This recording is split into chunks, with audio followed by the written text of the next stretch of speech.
My beloved child, there are things I have placed upon your very body, so close that every day you see them, touch them, and feel them, yet you rarely pause to listen to their sacred meaning.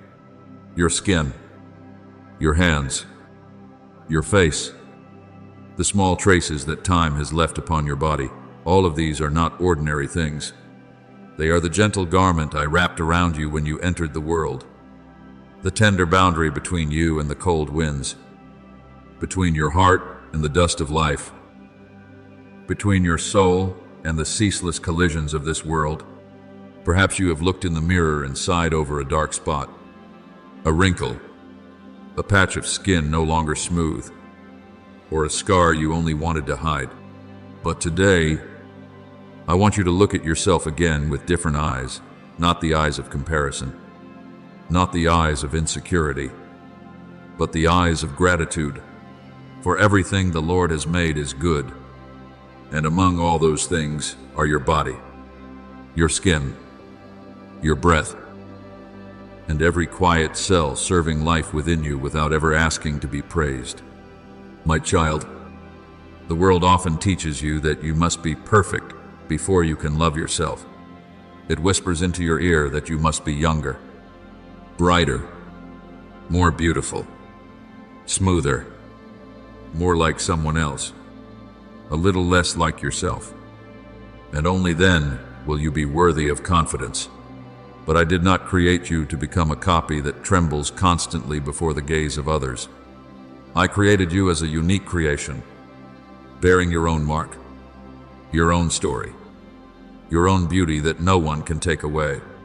When the psalm says that you are fearfully and wonderfully made, that is not a decorative phrase reserved only for the days when you feel beautiful. It is truth, even on the days when you feel weak, dull, exhausted, and not enough. I knew you before you knew who you were. I saw your skin while you were still in your mother's womb. I saw your tiny hands opening and closing like a prayer not yet spoken. I saw every season of life that would pass across your body. So do not be too quick to despise what I have tenderly formed and cherished. Think about it, how faithful your skin has been to you.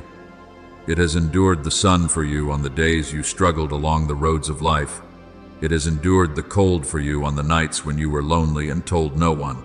It has been scratched when you stumbled, marked when you worked, dried and roughened when you forgot to care for yourself because you were busy caring for others. Perhaps your hands are no longer as soft as they were in childhood because they have cooked, washed, labored, embraced your children, cared for your parents, and carried responsibilities that no one fully saw. Perhaps your face now bears traces of weariness from late nights, from money that had to be counted, from silent prayers that only I heard. But my child, in my eyes, those marks are not the decline of beauty. They are testimonies of love, patience, and a life you have carried with courage. Just as the hands of a sower may be covered with soil, yet from those very hands the seed is placed into the field. Just as the feet of the shepherd may be dusty, yet those very feet go in search of the lost sheep, so it is with your body. The marks upon your skin can tell the story that you have lived, loved, endured, and are still standing here. Therefore, I want you to stop looking at your body as though it were a stranger. Do not use it only for work and then leave it exhausted and neglected. Do not blame it only when it hurts, when it changes, when it no longer meets your harsh expectations. Your body is not a soulless machine. It is the silent companion of your soul.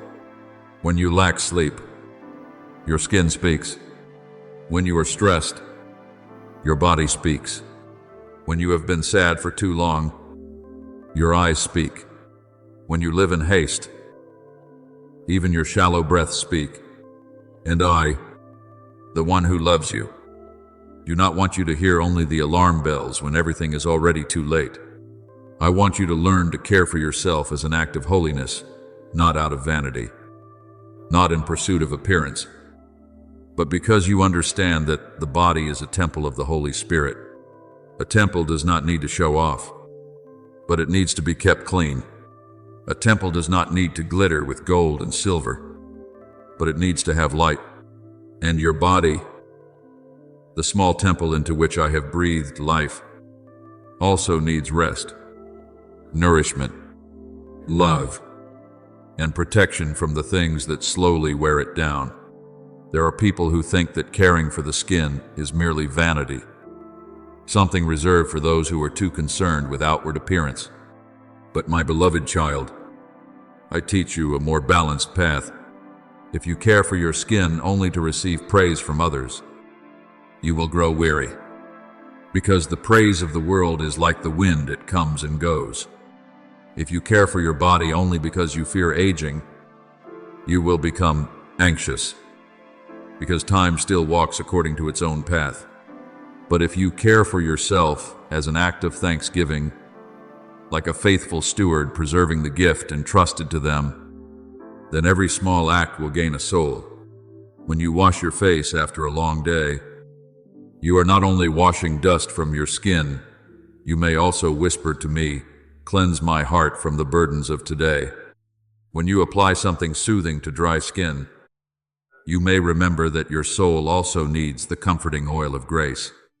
When you drink a glass of water, you may remember the words of my only begotten Son about living water, the water that keeps the human heart from thirsting in invisible deserts. When you go to sleep a little earlier, you are admitting that you are not God, that you do not need to carry the whole world on your shoulders in a single night, because I remain awake and watchful while you rest. Look at the story of Naaman, the commander who carried a disease upon his skin and pride within his heart. He wanted a great miracle, a glorious gesture, a healing worthy of his status. But what he was told to do was so simple that he nearly refused it.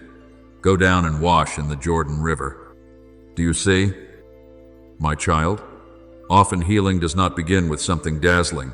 It begins with a humble act. Naaman had to lower himself and step into the water, accept a simple way, and allow his pride to soften before his flesh could be healed. And when he obeyed, his skin was renewed. That story does not speak only of a disease. It speaks to you about the way I often heal you through little things you tend to overlook. Enough sleep, a wholesome meal, one day with less anger, a morning spent outside breathing, one moment of stopping the comparison between yourself and others, a short but sincere prayer, a decision not to continue hurting your body because of pressures that are not worth it. Sometimes the miracle does not fall like thunder. Sometimes the miracle quietly grows when you remain faithful to small things. So, my child, do not underestimate your daily habits. Your skin does not need only what you apply on the outside, it also needs peace from within. If your heart is filled with bitterness, your face will struggle to keep its light. If your mind is constantly burned by anxiety, your body will gradually become tired. If you eat in haste, live through sleepless nights, work under stress, and then blame your skin for not being fresh or your body for not being healthy, you are being unfair to yourself. I do not say these things to accuse you, because I know life can sometimes be heavy. I know money can keep you awake. I know family can make you forget yourself. I know work can weigh upon your shoulders like a stone. But I want to place my hand upon your shoulder and remind you, you cannot keep pouring from an empty vessel. If you want to care for your family, allow yourself to be cared for too. If you want to raise your children with love, let your body and soul rest within that love. If you want to work steadily, remember that even the earth needs a season of rest in order to remain fertile. From the beginning of creation, I place the rhythm of rest into the universe not because I grow tired, but so that you would understand that rest is also holy. Perhaps one of my children is listening to these words with a deeper sorrow. You are not only sad because your skin has changed, You are sad because you feel you are no longer loved as before, no longer attractive as before, no longer as strong as before. Perhaps a scar after an accident, stretch marks after childbirth, a change after illness, or skin damaged by weather or age has quietly made you avoid mirrors, avoid people's eyes, even avoid compliments because you no longer believe them. But, my beloved child, I want you to listen slowly. Your worth has never rested on the surface of your skin. Skin may change color, hair may turn gray, lips may become dry, eyes may carry the marks of time, but your dignity has not diminished. When my son touched the leper, he did not merely heal a disease of the skin, he restored the dignity of a human being who had been pushed to the margins. That person had been avoided, regarded as unclean, forced to stand far away from the community. But one touch filled with mercy declared, "You are still worthy of coming close." Today I say the same to you. The things you want to hide do not disgust me. The things that make you ashamed do not make me turn my face away. I draw near precisely to the places where you think you are unworthy of love. From there, learn to look at others with the same mercy with which I am looking at you. Do not mock a different kind of skin. Do not despise a tired face. Do not rush to judge someone because of a scar, skin color, age, or a body that does not match the standards society has lifted up. Every person carries on their skin a history you do not fully know. The mother with rough hands may have sacrificed her whole youth to raise her children. The father with a sun-darkened face may have passed through many days of hard labor to keep the home standing. The sick person with pale skin may be fighting in silence with a faith that heaven honors. The child with a birthmark on their face may need a gentle gaze more than careless curiosity. When you look at them, remember that I created humanity in my image. That image is not erased by wrinkles, not diminished by skin tone, not taken away by illness. Whoever knows how to look with love will see my light hidden beneath very ordinary things. I also want to speak to you about purity, not only cleanliness on the outside, but purity in the way you live with your own body. Do not let your body become a place that holds the things you use to destroy yourself. Do not neglect yourself through long sleepless nights because you are sad. Do not eat as a way of punishing yourself or filling an emptiness because you are under pressure. Do not torture your body with hatred because of someone's criticism. Do not display yourself like merchandise before the eyes of the world simply because you want to be acknowledged. You are my beloved child, not an ornament. You are a temple, not a noisy marketplace. You are the garden in which I have sown life, not a plot of land for every poisonous word to fall upon. When Scripture reminds you to guard your heart, for from it flow the springs of life, I also want you to understand that body and soul are not separated like two strangers. A soul poisoned by comparison will make the body heavy. A body neglected for too long will make the soul more easily clouded. Therefore, your holiness does not lie only in the prayers upon your lips, but also in the way you eat, sleep, breathe, walk, work, rest, and treat yourself. Some mornings, try beginning the day a little more slowly. Before touching your phone, before allowing your eyes to be pulled into the lives of others, place your hand upon your chest and feel that you are still alive. Thank me because your skin can still feel the coolness of the morning, because your eyes still open, because your feet can still carry you forward, because your hands can still do something good. Do not wait until you lose your health to realize that the body is a grace. Do not wait until illness knocks at the door to know that even an ordinary breath is a miracle. In the Gospel, there was a woman who had suffered from illness for many years and only hoped to touch the fringe of Jesus' garment. Her pain was not only physical pain, it was also the loneliness of a person drained by life. But that small faith opened the way for healing power. You are the same. When you bring the weariness of your body near to me, when you no longer hide your weakness, when you allow grace to touch the places where you hurt, you will realize that I do not only want to save your soul on some distant day, I also want to bring peace into the very concrete parts of your life today. And my child, I know there are worries about money that are leaving marks upon your body. Some people lose sleep because of bills, debts, unstable work, and the future of their children.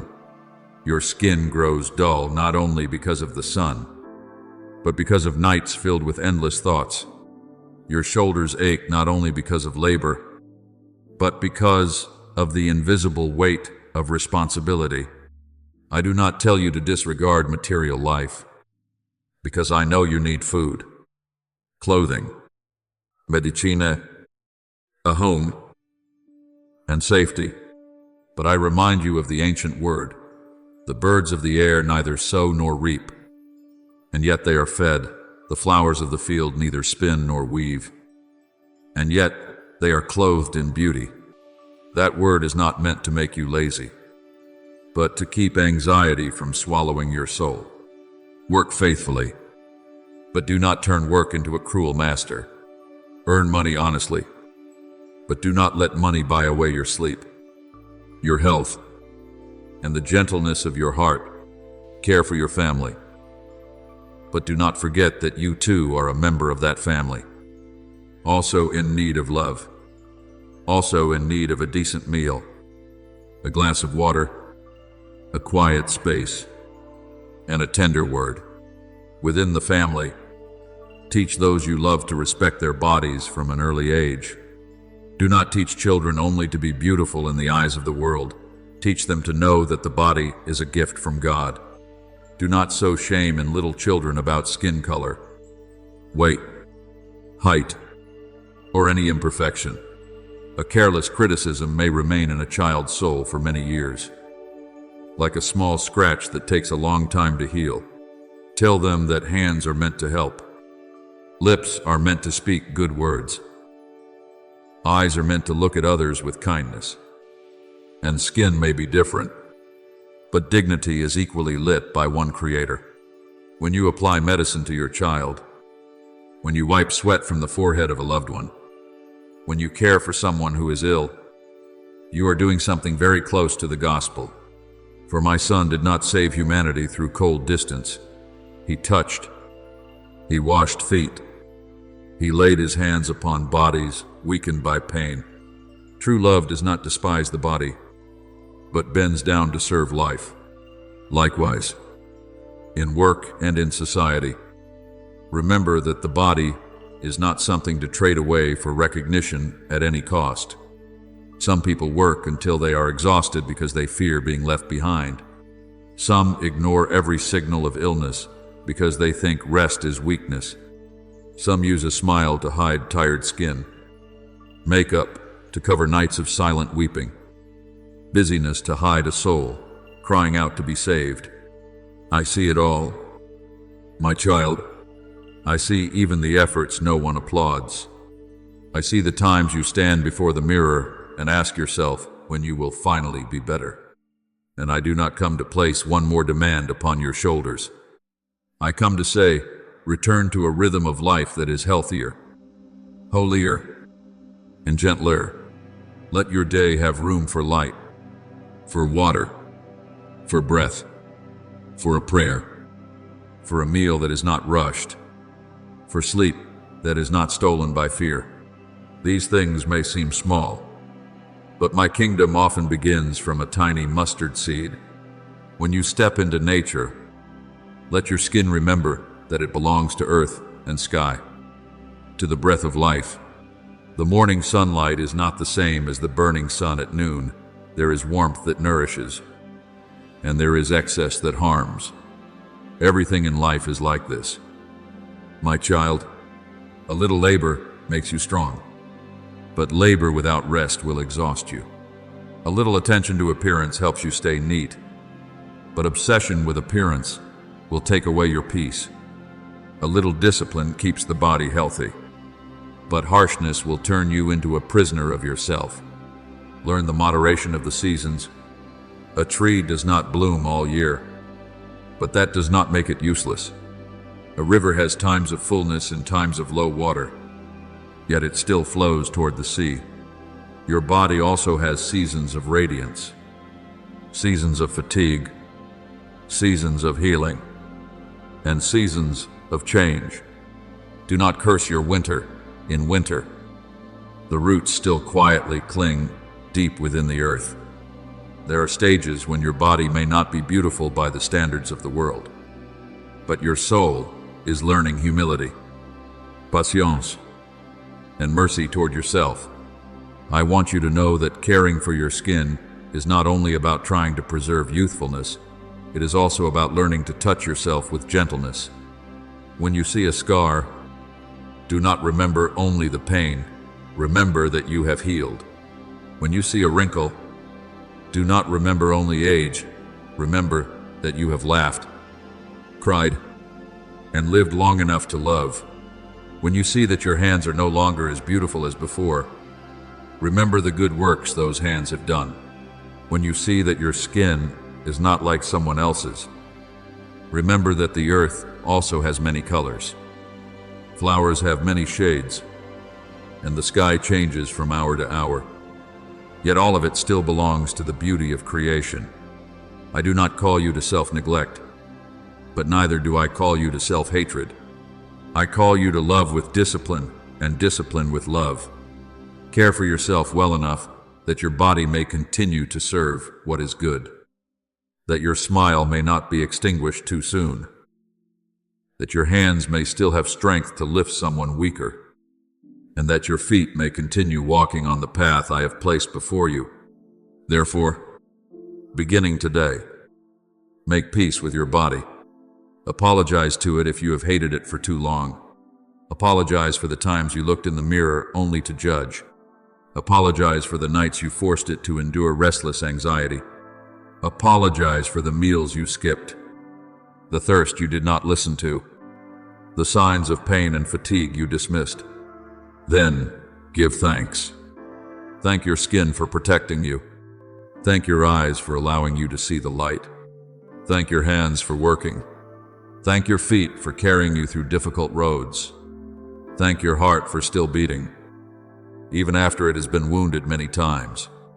When gratitude returns, you will see that caring for yourself is no longer a burden, but a small ritual of love, and I will be there, in the most ordinary things, as I once was in the gentle whisper of wind that the prophet Elijah heard, not loud, not forceful, but tender enough to awaken your soul. My beloved child, let today's lesson not end as a passing emotion. When you close these words, choose one small thing with which to begin. Drink water, wash your face in peace, go to sleep a little earlier, eat a proper meal, step outside for a few minutes, pray for your body instead of blaming it, forgive a scar, stop comparing your skin to someone else's edited image, call a loved one and speak a gentle word. Place your hand upon the part of your body you once despised and ask me to teach you how to love it in purity. You do not need to do everything in a single day. Remember, I do not demand that you become perfect at once. I invite you to take one step at a time toward life. Just as dawn does not tear the darkness apart in a single instant, but softly spreads until everything can be seen, your healing too may begin slowly, quietly, yet truly. And in the end, remember this: I do not look at you as the world looks. The world looks at the surface and rushes to a conclusion. But I look into the heart. Yet because I look into the heart, I also care about the way your heart treats your body. Do not separate these two things anymore. A peaceful soul will learn to care for the body with gentleness. A body cherished in the right measure will give the soul more room to pray, to love, and to serve. You do not need to hate your appearance in order to prove that you are spiritual, nor do you need to worship your appearance in order to prove that you have value. You only need to live as one who knows that they are loved. And from that love, learn to preserve the gift of life. I place skin upon you like a garment for your earthly journey. But I also placed within you a light that does not age, does not fade, and is not dimmed by any wrinkle. Care for that garment while you still wear it. But do not forget that the light within is what makes you truly radiant. I am with you in every breath. In every day you learn to love yourself rightly. In every tear that is wiped away. In every wound that slowly closes. And in every morning when you bravely look into the mirror and say, I am the work of love. I was created to live, to heal, and to shine in the hands of the one who has loved me from eternity.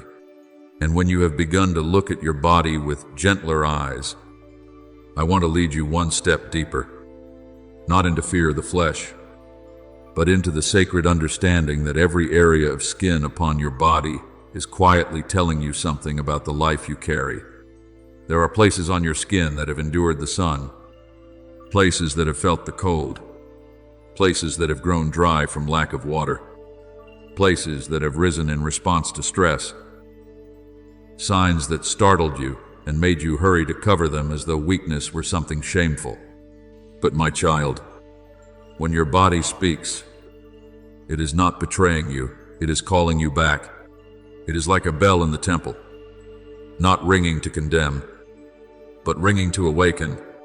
How many days have you passed through while focusing only on finishing your work, caring for your family, chasing responsibilities, trying to appear strong, until you forgot to ask your own body, are you all right today?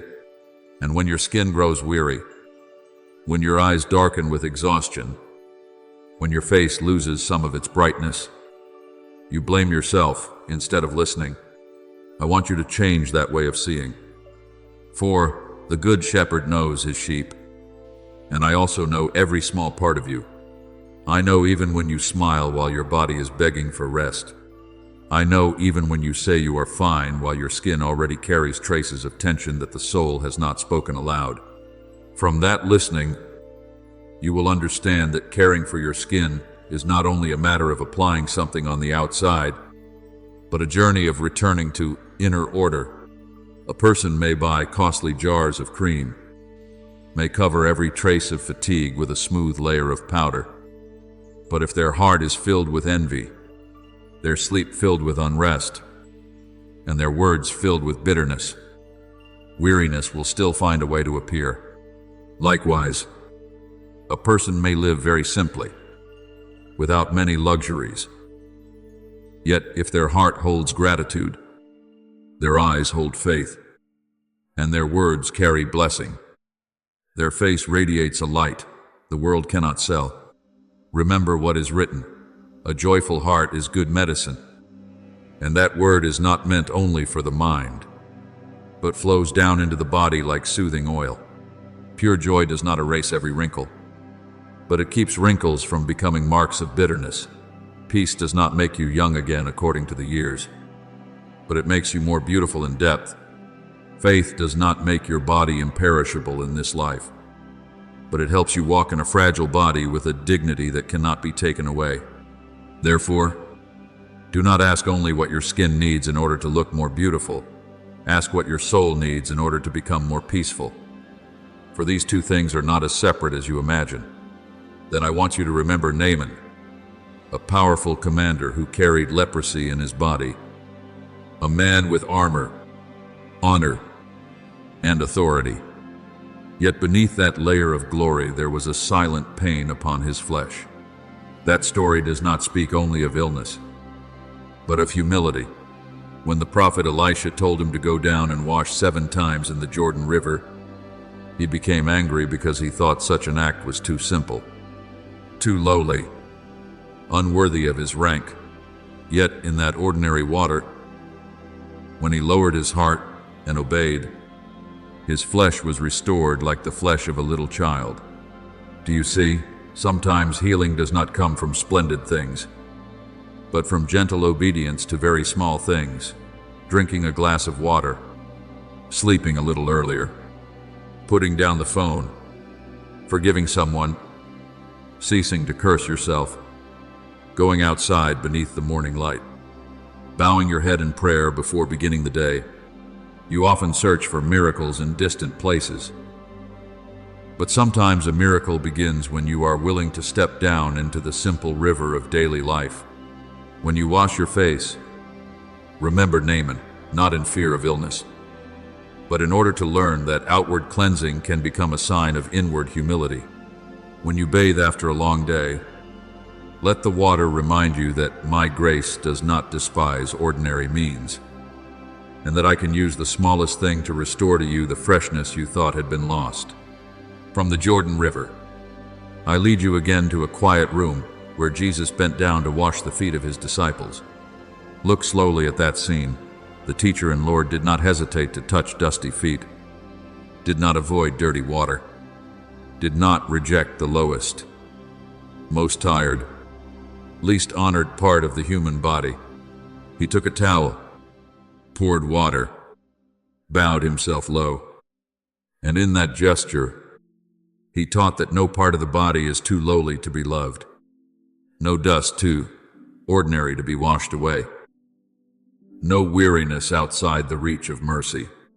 My child, sometimes you only want to offer me the most beautiful parts of yourself, bright prayers, a smiling face, successful work, the days when you feel strong, but I also want to wash the tired parts of you, to touch the places you hide, to cherish the parts you consider ugly. Unless I wash you, you have no share with me, is both a solemn and tender word, because you cannot truly be healed if you keep certain dark places locked away in shame. Let me wash your feet with mercy. Wash your face with peace. Wash your memories with forgiveness. Wash your skin clean of the judgments others have thrown upon you like dust from the road. And once you have been washed, learn to wash others with kindness, with a gaze that does not despise, with words that do not wound them because of their appearance, with an attitude that does not cause anyone to shrink back into insecurity. That kindness will make the world around you less thorny. For so many people are living as though they carry an invisible armor over their skin.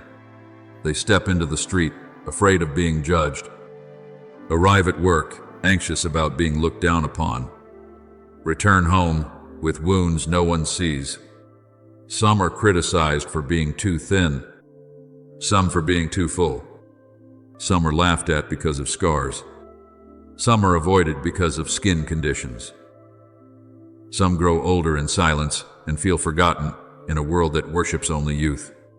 Do not add more thorns to the already weary body of humanity. Remember the Good Samaritan, who saw a man severely wounded and lying by the road, and did not pass by with a cold gaze. He drew near, bandaged his wounds, poured oil and wine, and placed him on his own animal. The oil and wine in that story are not only medicine, but symbols of mercy that takes action. When you see someone insecure about their body, do not laugh. When you see someone losing their brightness because of suffering, do not judge. When you see a loved one exhausted, do not merely tell them to try harder, but ask whether they need rest. For in my kingdom, beauty is not found in your standing out above others, but in your helping others feel less abandoned. And you also need to give that same mercy to yourself, because many times you treat others more gently than you treat your own body. You can comfort a friend when they are sad about their appearance, yet be cruel to yourself before the mirror. You can tell your children that they are loved as they are, yet silently hate the signs of age upon your own skin. You can care for your parents as their bodies grow weak, yet become angry when your own body asks to slow down. My beloved child, this grieves me, not because you are not perfect, but because you have not fully believed that you too are worthy of compassion. Love your neighbor as yourself does not only teach you to love others, it also quietly reminds you that you yourself are someone entrusted to your own care. If you hate yourself, Your love can easily become exhausted if you are always ashamed of your body. You may unconsciously sow that shame into others if you do not allow yourself to rest. It will be difficult for you to let others rest in peace.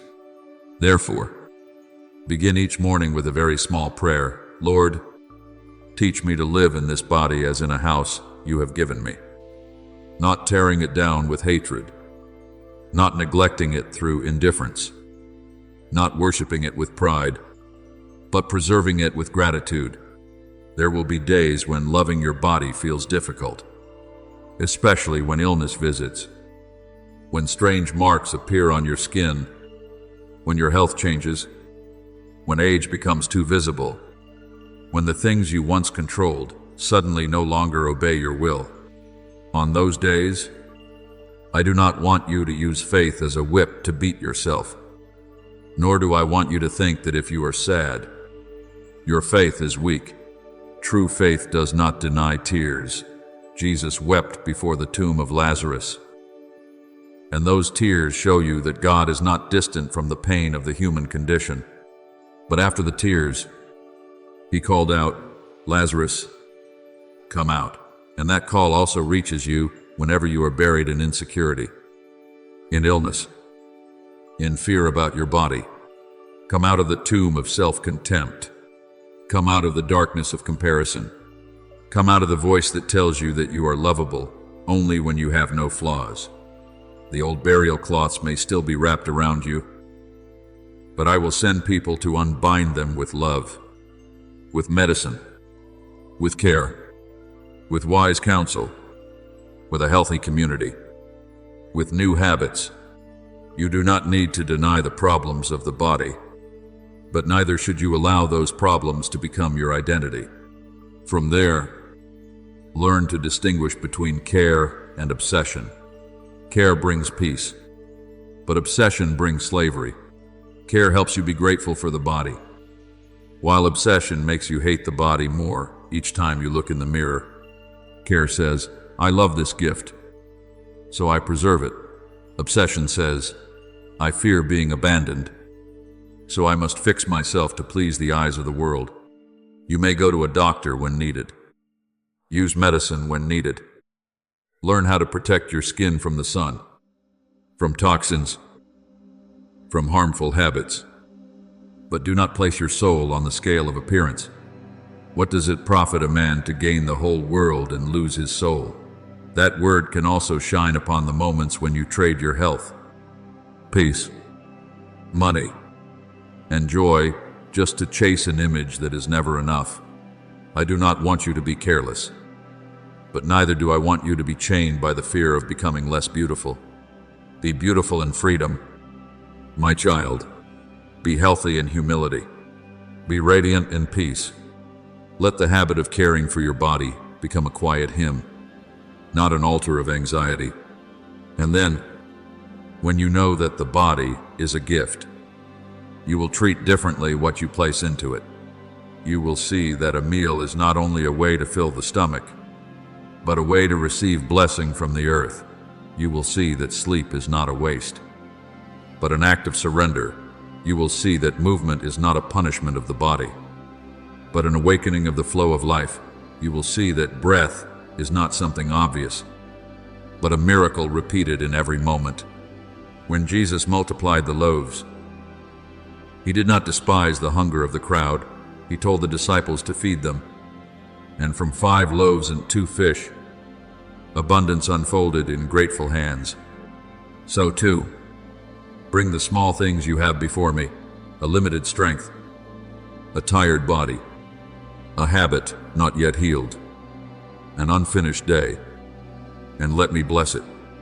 Perhaps you cannot change everything immediately, but you can begin with one thing. Drink water instead of forgetting yourself. Go to sleep instead of continuing to gnaw on anxiety. Pray instead of sinking into comparison. Eat more slowly. Breathe more deeply. Step outside and look at the sky. Speak a word of thanks to your body. Miracles often do not begin with abundance, but with your offering the little you hold in your hands. In that slowness, You will see that nature is also teaching you about skin and life. The rough bark of a tree does not take away its majesty. The earth has cracks and still brings forth harvests. A flower petal is fragile, yet its fragility does not make it less precious. The surface of the sea is sometimes wrinkled by the wind, yet when it becomes calm, it still reflects the sky. Do not demand that your skin remain forever like an untroubled lake, for your life has passed through winds, and the winds leave marks. But those marks are not always damage. Sometimes they are proof that you have truly lived, truly loved, truly labored, truly endured. When you look at your hands, remember that those hands have held a child, cooked a meal, wiped away tears, held someone's hand when they were afraid, worked to build tomorrow. When you look at your face, remember that this face has bowed in prayer, smiled at someone who needed encouragement, cried in nights no one knew about. When you look at your skin, remember that it is not merely appearance. It is a witness to love passing through you like a river through the soil, leaving quiet silt for a future harvest. Yet, my beloved child, I also want you to be careful with the words and images you allow your mind to absorb each day. For the soul also has a kind of skin. There is content you see that makes you anxious, comparisons that make you wither, standards that make you forget you are a creature and not a product, voices that make you believe all your worth lies in being desired, praised, and approved by others. Place a holy boundary around your eyes, not a boundary of fear, but a boundary of wisdom. The eye is the lamp of the body, and if your eyes keep looking at what makes you hate yourself, your whole body will live in darkness. But if your eyes learn to look at what is good, what is true, what is pure, what is lovely, then light will enter you like sunlight through a window. Choose images that nourish gratitude, words that help you live healthily, stories that uphold dignity, people who make you want to become more compassionate rather than more afraid. You do not need to open the door of your mind to every noise outside. Your house needs doors. Your body needs skin, and your soul also needs gentle protection. And when you know how to protect yourself from what is harmful, you will also know how to open yourself to grace. Let prayer touch your skin through small gestures, making the sign of the cross on your forehead when you wake, placing your hand upon your chest when you ask for peace, bowing your head before a meal, opening your hands in silence when you are weary, kneeling when your heart is too heavy. Faith does not live only in thought, it passes through the body. Your lips recite prayers. Your ears hear the word of God. Your hands serve. Your feet walk toward places that need love. Your eyes look upon others with compassion. Your skin feels the cold and learns to be grateful for warmth, feels the sun and learns to thank the sky, feels an embrace and learns that you are not alone. When the sinful woman stood behind Jesus' feet and wept, washing his feet with her tears, wiping them with her hair and anointing them with perfume, her body became the language of repentance and love. Do you see? Even tears falling upon skin can become a prayer, if you place them within my mercy. After all these things, I want you to enter a new freedom, the freedom to care without fear, the freedom to beautify without slavery, the freedom to grow older without despair, the freedom to seek healing without hating yourself, the freedom to look at others without judgment, the freedom to stand before the mirror and say, "This body is walking with me toward the light." You will not feel radiant every day. There will be mornings when you are still tired, when your skin still looks unwell to you, when your heart still sinks. But even when your feelings have not changed, you can still choose the truth. You belong to me.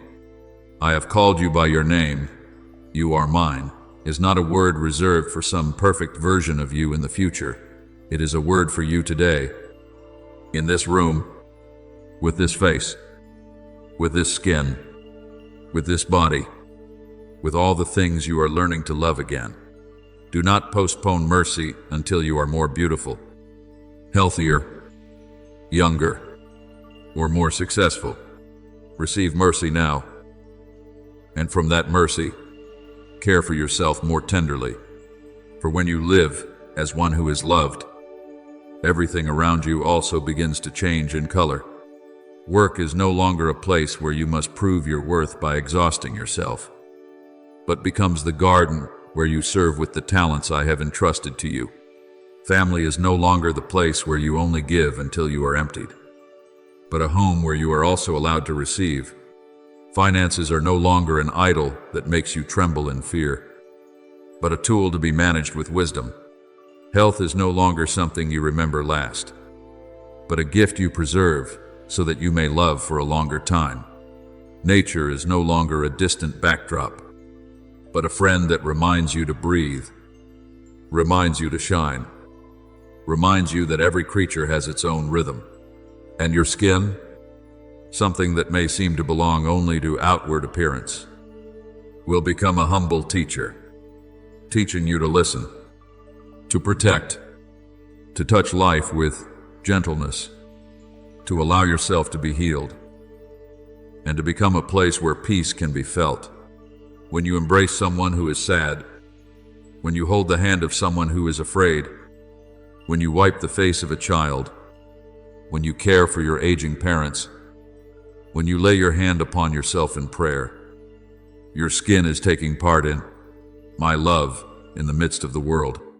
Therefore, my beloved child, continue to open yourself, not to let fear invade you, but to let light enter the places you once kept closed. Open your eyes to see your body as a temple that needs to be swept clean with peace, lit with hope, and adorned with flowers of gratitude. Open your ears to hear the small signals of your body before it has to cry out through pain. Open your hands to care for yourself as you would care for a little child whom I have entrusted to you. Open your heart to receive the truth that you do not need to become someone else in order to be loved. If today you have a scar, let it become an altar of gratitude because you have overcome. If today you have a wrinkle, let it become a small line of writing, saying that you have laughed, you have wept, you have lived, you have loved. If today you have an imperfect area of skin, let it remind you that perfection is not the condition for grace to dwell. And if today you find yourself weak, remember the word I spoke through St. Paul, my grace is sufficient for you, for my power is made perfect in weakness. Precisely where you think there is deficiency, I can place a very gentle light precisely where you think you must hide. I can turn it into a window through which mercy may shine.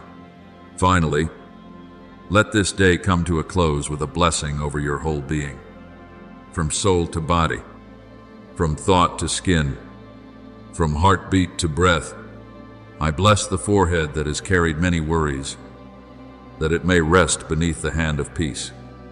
I bless the eyes that have seen too many things that made you feel insecure, that from now on they may learn to look at yourself with a gentler truth. I bless the lips that have so often blamed themselves, that they may learn to speak words of life. You are loved. You are wonderfully made. You have not been forgotten. I bless the hands that have served, the feet that have grown weary, the skin that has protected you through sun and wind, the wounds that are healing, and even the places you have not yet dared to love. Sleep under my protection. Wake in my hope. Care for yourself in my light. And when you hear again the call, please open me. Smile, because you have understood that what needs to be opened is not only a message, but the deepest door of your heart, where I still stand, gentle and patient, saying to you, my child, I loved you before your skin first touched the light. I love you through every change of your body, and I will continue to love you until the day every wound is washed clean in eternal light.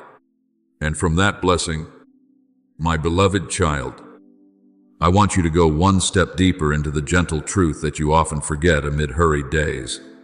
Your body does not need to be cared for only when it is still beautiful, still young, still strong, but even more when it grows weak, when it becomes tired, when it sends signals of pain, when your skin shows signs you do not understand, when you begin to feel afraid before a strange mark, a change in color, a lingering itch, a wound that is slow to heal, or a quiet uneasiness that makes you look at yourself in the mirror with suspicious eyes. I do not want you to live in panic, but neither do I want you to disregard the whispers of your body, for your body is a faithful friend, and sometimes it speaks through the language of skin, of breath, of heartbeat, of fatigue, inviting you to pause, to observe, to pray, to seek help at the right time, and to live with greater wisdom. Remember that faith never asks you to deny reality. Faith teaches you to enter reality with peace, with understanding, and with trust. When the blind man cried out by the roadside, Jesus did not tell him to be silent because his cry disturbed the crowd, but he stopped and asked, "What do you want me to do for you?" That question is also echoing today within your body. What do you want me to do for this anxiety, for this skin, for this tired body? And I want you to answer not with fear, but with truth. Lord, teach me to care for what you have entrusted to me. Teach me to distinguish between useless anxiety and necessary caution. Teach me not to abandon myself on the days when I need to be supported. From that place, you will understand that caring for your skin is not a vain matter when it is placed in the light of gratitude and attentiveness. Some people think that speaking about flesh and skin is too small a thing compared with the spiritual life. But I did not create you as a soul floating outside the body. I formed you from the dust of the earth and breathed life into you, so that you might live as a mysterious union between earth and heaven, between the visible and the invisible, between the breath of this life and the promise of the life to come. When my only son entered the world, he did not merely carry an idea of love, he carried a real body, real skin, real hands, real feet, real sweat, real tears. He knew the burning sun on the roads of Galilee, knew dust clinging to his feet, knew hunger after days of preaching, knew pain when he was scourged, knew blood flowing from his wounds. And after his resurrection, he still showed his disciples the marks of the nails, as if saying to humanity that a wounded body is not excluded from glory, but is brought into glory by the power of love. Therefore, do not despise your body. Do not treat your skin as an insignificant covering. Within your body, there is a sacred history. Upon your skin, there are traces of the days you have lived, endured, served, and loved. And if any wound still hurts, I am not repulsed by it. I draw near to it like the shepherd bending down to bandage the lost sheep. More gently still, learn to care for yourself according to the rhythm of grace, not according to the rhythm of pressure. The world often teaches you that you must fix yourself quickly, become beautiful quickly, become young again quickly, hide quickly, defeat aging quickly. But I teach you to walk in the perseverance of the seed. A seed does not crack open in the noise of pride, but quietly opens beneath the dark soil, through water, through light, through time. Your skin is the same. Your body is the same. Your soul is the same. Everything that needs healing also needs time, patience, and the tenderness you often give to others but withhold from yourself. When you change one small habit, sleep a little earlier, drink water a little more regularly, eat a little more cleanly, step into the morning sun just enough, put down your phone so your eyes and your mind may rest a little. You are planting very small seeds in the garden of your body. Do not despise the day of small beginnings. For Scripture asks, "Who dares despise the day of small things? I do not despise them. I see the glass of water you drink with gratitude, the meal you prepare with care, the time you choose not to stay up late in order to punish yourself, the moment you refuse to speak cruel words to your face in the mirror. And each small thing, when done in love, can become a bright stone on the path by which you return to peace." Then, from that same care, you must also learn to listen to your body with wisdom.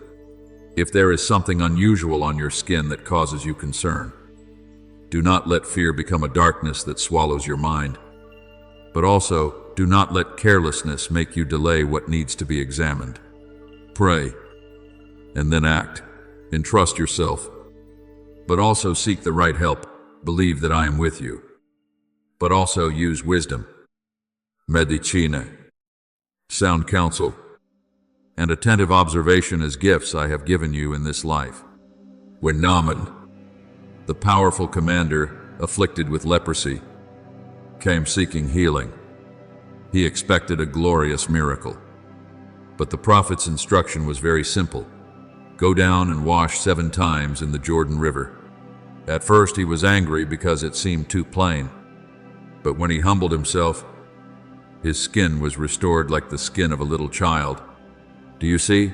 Sometimes healing does not come through magnificent things, but through the humility of doing what must be done, again and again, with perseverance and trust.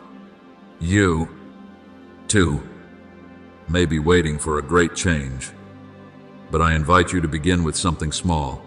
Check what needs to be checked. Rest what needs to be rested. Cleanse what needs to be cleansed.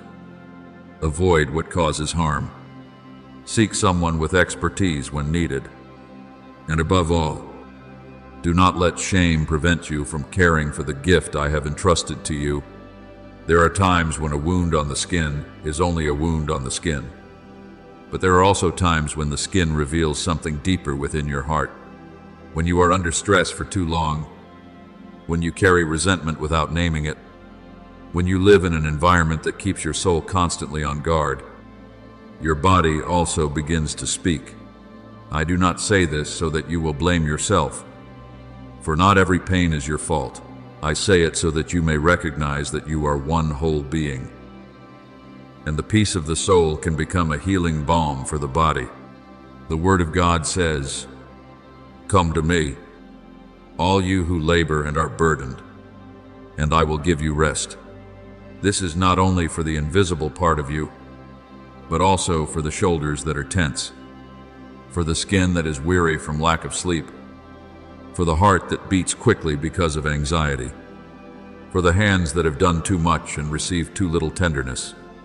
Learn to lay your burdens down before they carve themselves too deeply into your body. Speak forgiveness when you can. Walk away from useless arguments. Limit the things that pollute your mind. Let the room you live in have a little light, a little cleanliness, a little space for breath. For sometimes, caring for your skin begins with cleansing the atmosphere around your soul. And in that atmosphere, I want you to remember the power of holy touch. There are touches that wound, making you shrink back, making you lose trust, making you feel that your body is no longer safe.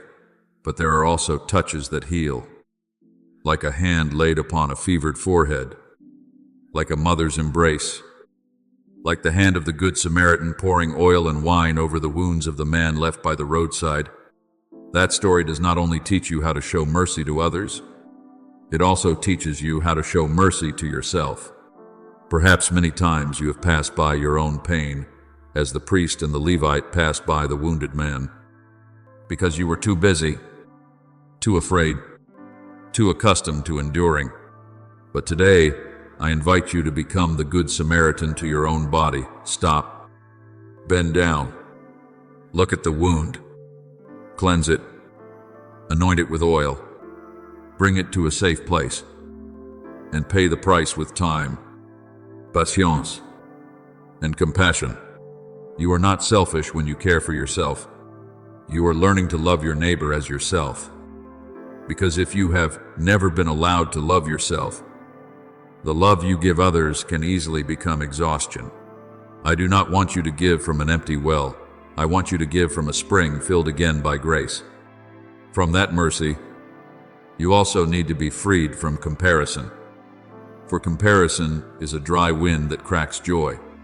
You look at another person's skin through carefully chosen light, through arranged camera angles, through the most beautiful moment of their day, and then you compare it with your real face after a long day of work, after a night without enough sleep, after many seasons of worry. In doing so, you have placed yourself in an unfair trial. My beloved child, do not use the image of another person to strike yourself. Every body has its season. Every skin has its history. Every face has its own mission. Some are called to shine in youth. Some are called to give fragrance in maturity. Some become beautiful when they learn to forgive. Some begin to glow when they stop living to please the crowd. When Samuel went to seek the one to be anointed among the sons of Jesse, he nearly followed outward appearance. But the Lord reminded him that man looks at the outward appearance, while the Lord looks at the heart. And the one chosen was David, the shepherd boy returning from the fields, carrying the scent of sun, wind, and dust, yet possessing a heart that I saw. So do not look down on yourself simply because the world has not yet recognized you. I have seen you for a long time, and I have seen even the beauty you have not yet dared to believe is there. But beauty in my eyes does not lead you away from caring for the outside. On the contrary, it helps you care for yourself in the right way, with more freedom and purity. You may choose what is good for your skin, but do not turn it into an idol. You may use products that suit you, but do not let a small bottle control your great dignity. You may seek treatment when needed, but do not let one imperfection become the name of your life. You may rejoice when someone tells you that you are beautiful, but do not collapse when no one praises you. Beauty built on compliments is as thin as morning mist. Beauty built on my love is as deep as underground water. When the woman poured fragrant oil upon Jesus, the fragrance filled the whole house, and he said that what she had done would be remembered. This was not to make you chase after outward fragrance, but to help you understand that every true act of love leaves behind a sacred scent. If you care for your body with love, your room too can be filled with the fragrance of peace. If you lift someone who feels insecure with a gentle word, that person's life too can become fragrant. If you enter a new day with a clean heart, clean words, and clean thoughts, then even if your skin is not perfect, your presence can still make others feel lighter. And when you think of cleanliness, do not think only of water upon the skin, but think also of purity in the things you receive each day. There are things that cling to your soul more thickly than road dust, news that throws you into panic, comments that make you hate yourself, relationships that sow toxins, conversations full of judgment, images that make you compare and grieve. You may wash your body every day, but if your soul is constantly immersed in the muddy waters of fear and envy, you will still feel heavy. Therefore, let my word become clear water. When the psalm prays, "Create in me a clean heart, O God," that prayer can also become a prayer for your eyes, that they may look at yourself with mercy, for your mouth, that it may not curse your body, for your hands, that they may not harm what I have created, for your imagination, that it may not build baseless fears and force you to live inside their prison. Each day, wash your mind with a verse of my word. Wash your heart with a word of gratitude. Wash your lips with a kind word, and you will see that this deeper cleanliness will gradually be reflected in your walk, your gaze, your skin, and the atmosphere around you. Perhaps you are wondering that if I love you this much, why I allow your body to be fragile, your flesh to age, illness to come near, and you to have to care for every little thing instead of always being strong.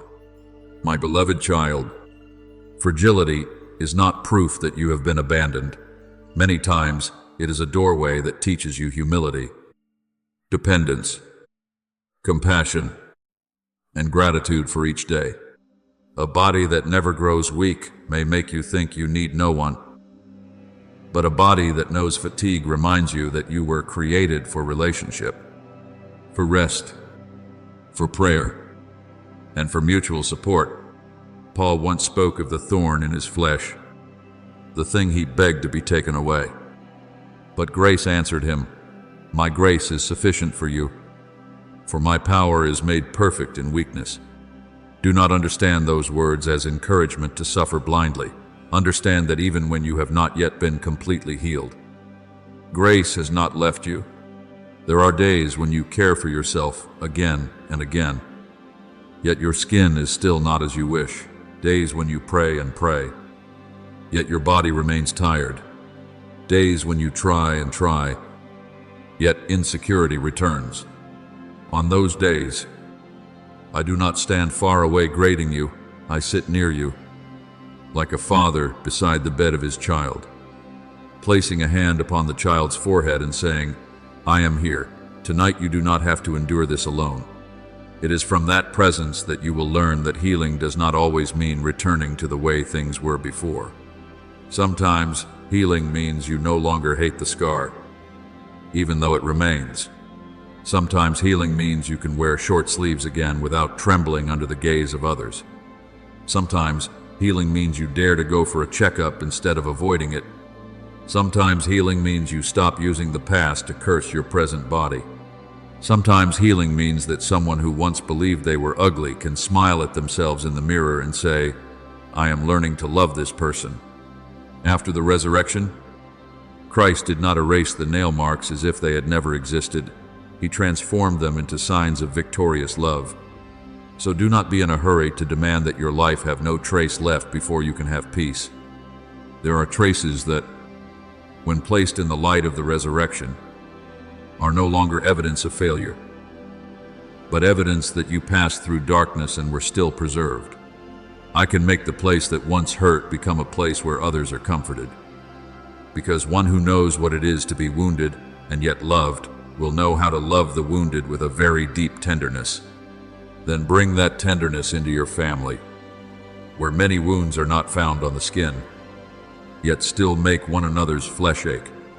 Do not mock the body of someone you love as though it were a harmless joke, for there are words that seem light, yet fall into a person's heart like a stone. Do not teach your children that their worth lies in having fairer skin, a finer figure, or a face without blemish, for in doing so, you place a heavy scale upon them before they have even had the chance to grow. Teach them to wash their hands with joy, to care for their skin under the sun with wisdom, to eat and rest as part of gratitude, and to know that every person's body is a gift that must be respected. When a child is teased for being different, become my voice beside that child. You are fearfully and wonderfully made. When your spouse grows older, with grayer hair, more wrinkled skin, and a body more changed by time, look upon that person with the memory of love, not with the standards of the marketplace. For true love is not only enchanted by the season of blooming flowers, it also remains faithful when the tree enters its season of falling leaves. If there is someone sick, elderly, or weak in your home, remember that caring for their flesh, wiping their face, applying medicine, and holding their hand is also a quiet act of worship. For whatever you did for one of the least of these brothers and sisters of mine, you did for me. Likewise, in work and in society, do not let pressure make you forget that you are human. There are days when you chase deadlines, money, recognition, and praise until your body becomes a tool used without mercy. You sit too long, eat too quickly, sleep too little, breathe too shallowly, and then wonder why your skin looks dull. Your eyes are tired, and your heart becomes easily irritated. I do not blame you for having to work. Honest labor is beautiful. Like Joseph's hands working as a carpenter, like the disciples casting their nets, like the sower going out into the field. But I want you to work as one who is loved, not as a slave to fear. Set aside small pauses during the day to breathe and remember that I am there. Let your hands rest for a moment if they have been typing for too long. Let your back rise and stand. Let your eyes look outside. Let the skin of your face turn away from the cold light of the screen and meet the true light of the sky. Not because these things will transform you instantly, but because they remind you that you do not belong to the machine, you belong to me. And the one who belongs to me is not called to burn themselves upon the altar of every expectation, but is called to live fruitfully in order, peace, and wisdom. When you look out upon nature, you will see that all creation is cared for by me through rhythm. The soil needs its season of rest. The tree needs its season of shedding leaves. The river needs its current. The bird needs open sky. And the flower needs both sunlight and shade. No creature is forced to bloom forever without fading, to stay green forever without aging, to shine forever without rest. Then why do you force your skin to resist every season? There is a beauty of youth. Clear as the morning dew, there is a beauty of maturity. Deep as a well of water, there is a beauty of old age. Gentle as sunset resting upon a rooftop, when you look at wrinkles as enemies, you lose the song of time. But when you see them as the fingerprints of a journey, you begin to hear wisdom. I am not telling you to neglect yourself and wither away. I am telling you to care for yourself as a gardener cares for a tree, pruning what harms, watering what is good, sheltering it when storms come, but not scolding the tree because it changes with the seasons. You too are my garden. There are seasons when you bloom, seasons when you bear fruit, and seasons when you quietly nourish your roots deep beneath the earth. Do not love yourself only when you are in bloom. Love yourself also on the days when you are growing roots. Because without hidden roots, no flowering season can endure. And when you have learned to look upon the body with such eyes, you will no longer use flesh either for pride or for self-contempt, but will use it to serve love. Your hands can soothe someone who is weary. Your feet can visit someone who is lonely. Your skin can feel another person's cold so that you know to offer warmth. Your eyes can look upon someone who has been forgotten and let them know they still have worth. Your body was given not only to be admired, but to become an instrument of mercy. When Jesus washed the feet of his disciples, he bent down to the dustiest part of the human body to teach that love is not afraid to touch what is lowly. Let that image correct the way you see yourself, the part of you that you think is not beautiful, the part you think is covered in dust, the part you think should be hidden.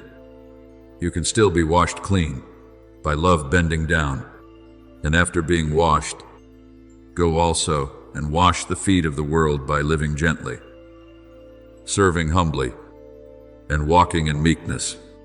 Skin that is cared for but does not know how to touch another person's pain is still poor, but a body, even when tired, that knows how to give love within healthy limits, has become a small altar, where love is offered not with trumpets, but through quiet gestures.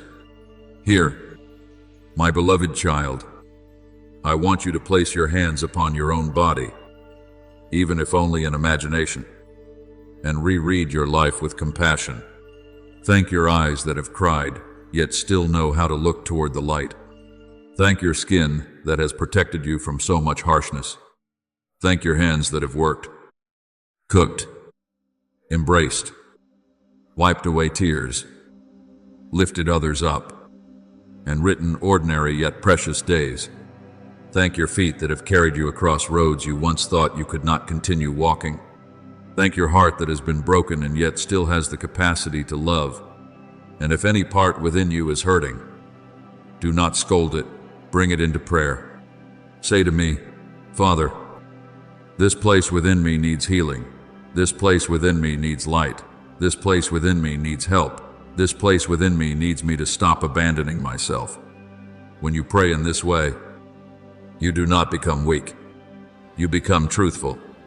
And truthfulness is good soil for grace to grow, like seed falling on fertile ground and bearing fruit, 30-fold, 60-fold, and 100-fold at last. Allow me to cover you with this gentle reminder. You do not need to wait until you are perfect before you begin to love yourself. You do not need to wait until your skin is completely healed before stepping into the light. You do not need to wait until your body fits the world's idea of beauty before believing that you are worthy of respect. Today, in your real and present form, I still call you my beloved child. Today, even with all that remains unfinished, I am still with you. Today, if you care for yourself a little more, forgive yourself a little more, rest a little more, and speak kindly to your body a little more, then heaven has already begun to place a seed of light into your life. Open this message not only with your eyes, but with the courage to return to your body as to a holy gift. Let water wash clean what needs to be washed. Let oil soothe what needs to be softened. Let the word of God illumine what remains dark. Let wisdom guide what must be done. Let love heal what time alone cannot heal. And as you continue onward, I want you to carry within your heart the peace of the risen one. Peace be with you. Peace to your skin. Peace to your body. Peace to your scars. Peace to your age. Peace to your weary days. Peace, even to the moments when you cannot yet love yourself. I will patiently love you until you learn to see yourself with my eyes. And in that gaze, you will understand that you do not merely have skin that needs care, but a life that is blessed, a body entrusted to you, a soul redeemed, and a deep beauty that time can never take away. And when you have heard me say that your body is a sacred companion on the road home to the Father's house, I want you to slow down a little more, like someone placing bare feet upon cool earth after a long day walking through hot dust, so that you may understand that your skin does not only need to be cleansed with water, but also freed from the invisible layers of fear, shame, and self-rejection. There are mornings when you wake up and, before you even give thanks that you still have breath, you rush to look into the mirror with the eyes of a judge. You look at the dark spots, the blemishes, the dry patches, the wrinkles, and your heart sinks like the sky before rain. But my beloved child, I do not want the mirror to become an altar of condemnation, nor do I want your skin to become a sentence that you read aloud to yourself each day. If you learn to look deeper, you will see that every morning is a new creation, because my mercies are new every morning. And when the first light of day touches your cheeks, it is not a light that comes to expose your flaws, but a light that comes to call you back to life in gratitude. You may wash your face, but do not merely wash away oil and dust. Wash away also the comparisons that have wearied your heart. You may care for your skin through simple things, but do not care for it like someone trying to erase themselves. Care for it like someone cherishing a gift that was given in love. For in my eyes, cleanliness is not only an orderly appearance, but a soul that has stopped hating its own body. Radiance is not only a brighter complexion, but the gentle gaze of someone who has learned to stand on their own side with mercy. From that place of tenderness, I want you to remember the story of Naaman, the mighty commander who carried leprosy upon his skin, a man with power, reputation, and victories, yet still wounded in a part of his body that made him feel incomplete. When the prophet Elisha told him to go down and wash 7 times in the Jordan River, he became angry because he expected a great miracle, a magnificent ritual, a healing worthy of his status. Yet, in the end, it was precisely through the humble act of stepping into ordinary water that his flesh was restored like the flesh of a little child. Do you see? Sometimes what I invite you into is not a violent change, not a transformation that astonishes the whole world, but repeated steps into the small waters of daily life, sleeping a little earlier, drinking a little more water, blaming yourself a little less, letting your heart be burned by envy a little less, chasing unreal images a little less. Sometimes your healing will not come with thunder, but through 7 faithful returns to simple things. 7 times washing your face in peace, 7 times forgiving your body, 7 times choosing rest instead of exhaustion, 7 times saying, Lord, teach me to love what you have made. And then, it will not only be your skin that is soothed, but your soul too will seem to be brought back to childhood, to the place where you had not yet learned to hate yourself, where you still believed that you were held, called by name, and blessed. But my beloved child, I also know there are wounds in the flesh that cannot disappear overnight, illnesses that last, marks left after childbirth, after accidents, after surgery, after seasons of stress, after years of working under the sun, after times when the body had to fight against things you never chose. Do not let the slowness of healing make you think I have forgotten you. There are orchards that need many seasons before they bud. There are rivers that must pass through sharp stones before they become deep. There are bodies that need time, carry, patience, and even skilled hands that I too can use as instruments of mercy. When you seek proper help for your health, when you listen to doctors, when you protect your skin from harsh sunlight, when you avoid what harms you, when you learn to distinguish healthy care from toxic obsession, you are cooperating with grace, not lacking faith. Faith does not tell you to neglect the body. Faith teaches you that the body too belongs to the journey of salvation. When the Good Samaritan saw the wounded man on the roadside, he did not merely pray from afar, but bent down, bound up his wounds, poured oil and wine over them, placed him on his own animal, brought him to an inn, and continued to care for him. I want you to treat yourself in the same way. Do not pass by the pain of your own body like a hurried priest.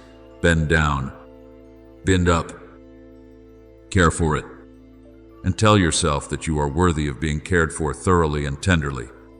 As this care goes deeper into your heart, you will realize that the skin is also a place where memory dwells, because there are touches that once warmed your heart, but there are also touches, words, and glances that once made you shrink back in fear. Perhaps someone once criticized your body, used your appearance as a joke, made you believe that you had to change in order to be loved. Or perhaps you yourself learned from the world how to treat yourself cruelly. I do not take these things lightly, because a word can be as small as a thorn, yet if it remains lodged in the heart for a long time, it makes the whole body ache. Today, I want to pull out those thorns with my truth. You are not the criticism of another person. You are not a cruel joke. You are not a photograph you dislike. You are not the number on a scale, not the stretch marks, not the pigmentation. not the imperfect patch of skin, not the changes that have come with the years. You are the one I call by name, just as Jesus, when he saw the woman who had been bent over for 18 years, they did not call her by her illness, but called her a daughter of Abraham. I too do not call you by what makes you ashamed. I call you by your dignity. And when that dignity is restored, you will begin to stand straighter, not because every mark has disappeared, but because you no longer bow your head before condemnation. From standing upright in dignity, learn also to clothe yourself with humility toward age, because time is not a thief when you know how to see it in my light.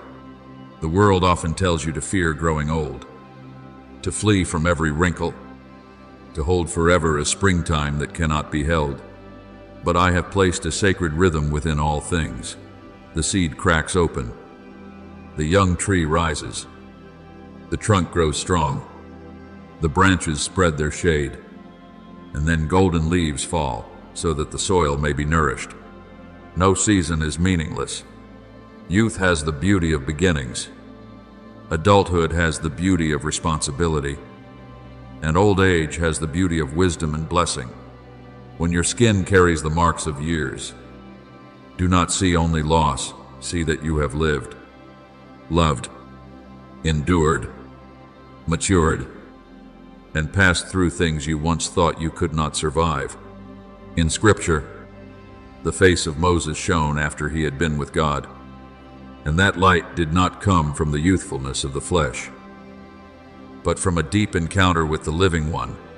So it is with you, if you remain in prayer, if you allow your heart to be purified of bitterness, if you use the years to learn how to love, then even if your skin is no longer as smooth as it once was, your countenance can still carry a light that no cosmetic can create, the light of one who has met the Lord in silence and has become a dwelling place of peace. And while you are learning to love your own age, I do not want you to forget to care for those around you, because many people are also silently struggling with their bodies without saying it aloud. There is a mother after childbirth who looks at the stretch marks on her belly and cries in the bathroom, even though that very body opened the way for a new life to enter the world. There is a father who works under the sun until his skin darkens and his hands grow calloused, yet still feels ashamed that he is no longer as neat and youthful as before. There is an elderly person who looks at wrinkled hands and remembers the days when those hands held children, cooked meals, planted trees, worked, and prayed. Then quietly, fears becoming useless. There is a young person with acne, with a skin condition, with some difference in the body, who believes they cannot be seen with loving eyes. Become a blessing to them. Do not use your tongue to make others feel even heavier about their flesh. Use your words like fragrant oil poured over weariness. A sentence such as, "You are still beautiful in your life." A gaze that does not scrutinize. A presence that does not criticize. An unconditional embrace can become a cloak covering another person's shame. When Adam and Eve realized they were naked after the fall, I did not abandon them in shame, but made garments to cover them. And today, you too are invited to become one who protects dignity, not one who exposes the weakness of your brothers and sisters. It is within the family that this lesson most needs to be sown with tenderness, because words spoken at home can become either gentle rain or sharp thorns. If you have children, be careful with the way you speak about the body in front of them, because little ones learn to love or hate their bodies through the eyes of adults. When you stand before the mirror and constantly call yourself ugly, you may unknowingly teach a child that the body is something shameful. But when you say, "I thank God for these hands that still work, for these feet that still walk, for this skin that still protects me," you plant a seed of gratitude within them. If you live with elderly parents, touch their wrinkled hands with reverence, because those wrinkles may be the map of many years of sacrifice. If you live with your spouse, remember that true love does not only praise the other when they are radiant, but also cherishes them when they are tired, changed, sick, and aging. A covenant is not the love of skin that stays forever young, but the love of a person who is journeying through every season. When Ruth said to Naomi, "Where you go, I will go," those words were not only faithfulness along the road, but also a symbol of love that does not leave when age, loss, and loneliness descend upon a life. Learn that kind of love, for it makes the home a place where the body can rest, not a place where the body is judged. From your small home, that light can also spread into work and into the world, where many people use appearance to measure power, worth, and opportunity. I know there are times when you enter the workplace worried that you are not polished enough, not young enough, not attractive enough, not impressive enough. You fear being judged before being heard. Fear that your tired skin will speak in place of your ability. Fear that a face that has not yet had time to brighten will be misunderstood. But my child, prepare yourself with neatness, cleanliness, and respect. Then walk with an upright heart, because your worth does not lie in another person's hasty glance. When David was still a shepherd boy, people might have seen only his small stature and hands, familiar with the scent of the fields. But I saw a heart that sought God. This does not mean the outward appearance needs no care. It means the outward appearance must not be allowed to rule the soul. Let your skin be clean, your clothing simple yet neat, your steps calm, your words honest, and your work grounded in righteousness. When you live in this way, you do not need to cover yourself with glamour to prove that you are precious. Your peace, trustworthiness, and kindness will become a quiet fragrance, as it is written that you are called to become the aroma of Christ in the world. In this same world, you must learn to discern between caring for the body and worshiping the body, between beautifying yourself and being imprisoned by beauty, between healing and chasing an illusion. I do not forbid you from using the good things of the earth to nourish your flesh: olive oil, clean water, herbs, minerals, medical knowledge, and human skill can all be gifts when used with moderation. But when you begin to think that if only you were more beautiful, you would be more loved, if only you were younger, you would be safer, if only you had no flaws, you would have more value, then you are placing your soul upon a very thin boat in a stormy sea. Outer beauty is a flower, precious yet quickly fading. Dignity in God is the root, hidden yet enduring. If you water only the petals and forget the roots, even one harsh sun can make you wither. But if you nourish the roots with prayer, truth, gratitude, love, and gentle discipline, then even when the winds pass through, you still have life within. Therefore, each time you care for your skin, ask your heart, is this coming from love or from fear? From gratitude or from hatred? From peace or from comparison? That question will be like a small lamp placed at the door of the soul, helping you not to turn the gift of care into a chain. When you have recognized that lamp, you will also know that there is a kind of light that cannot be applied to the skin, but can only be kindled from a heart reconciled with God.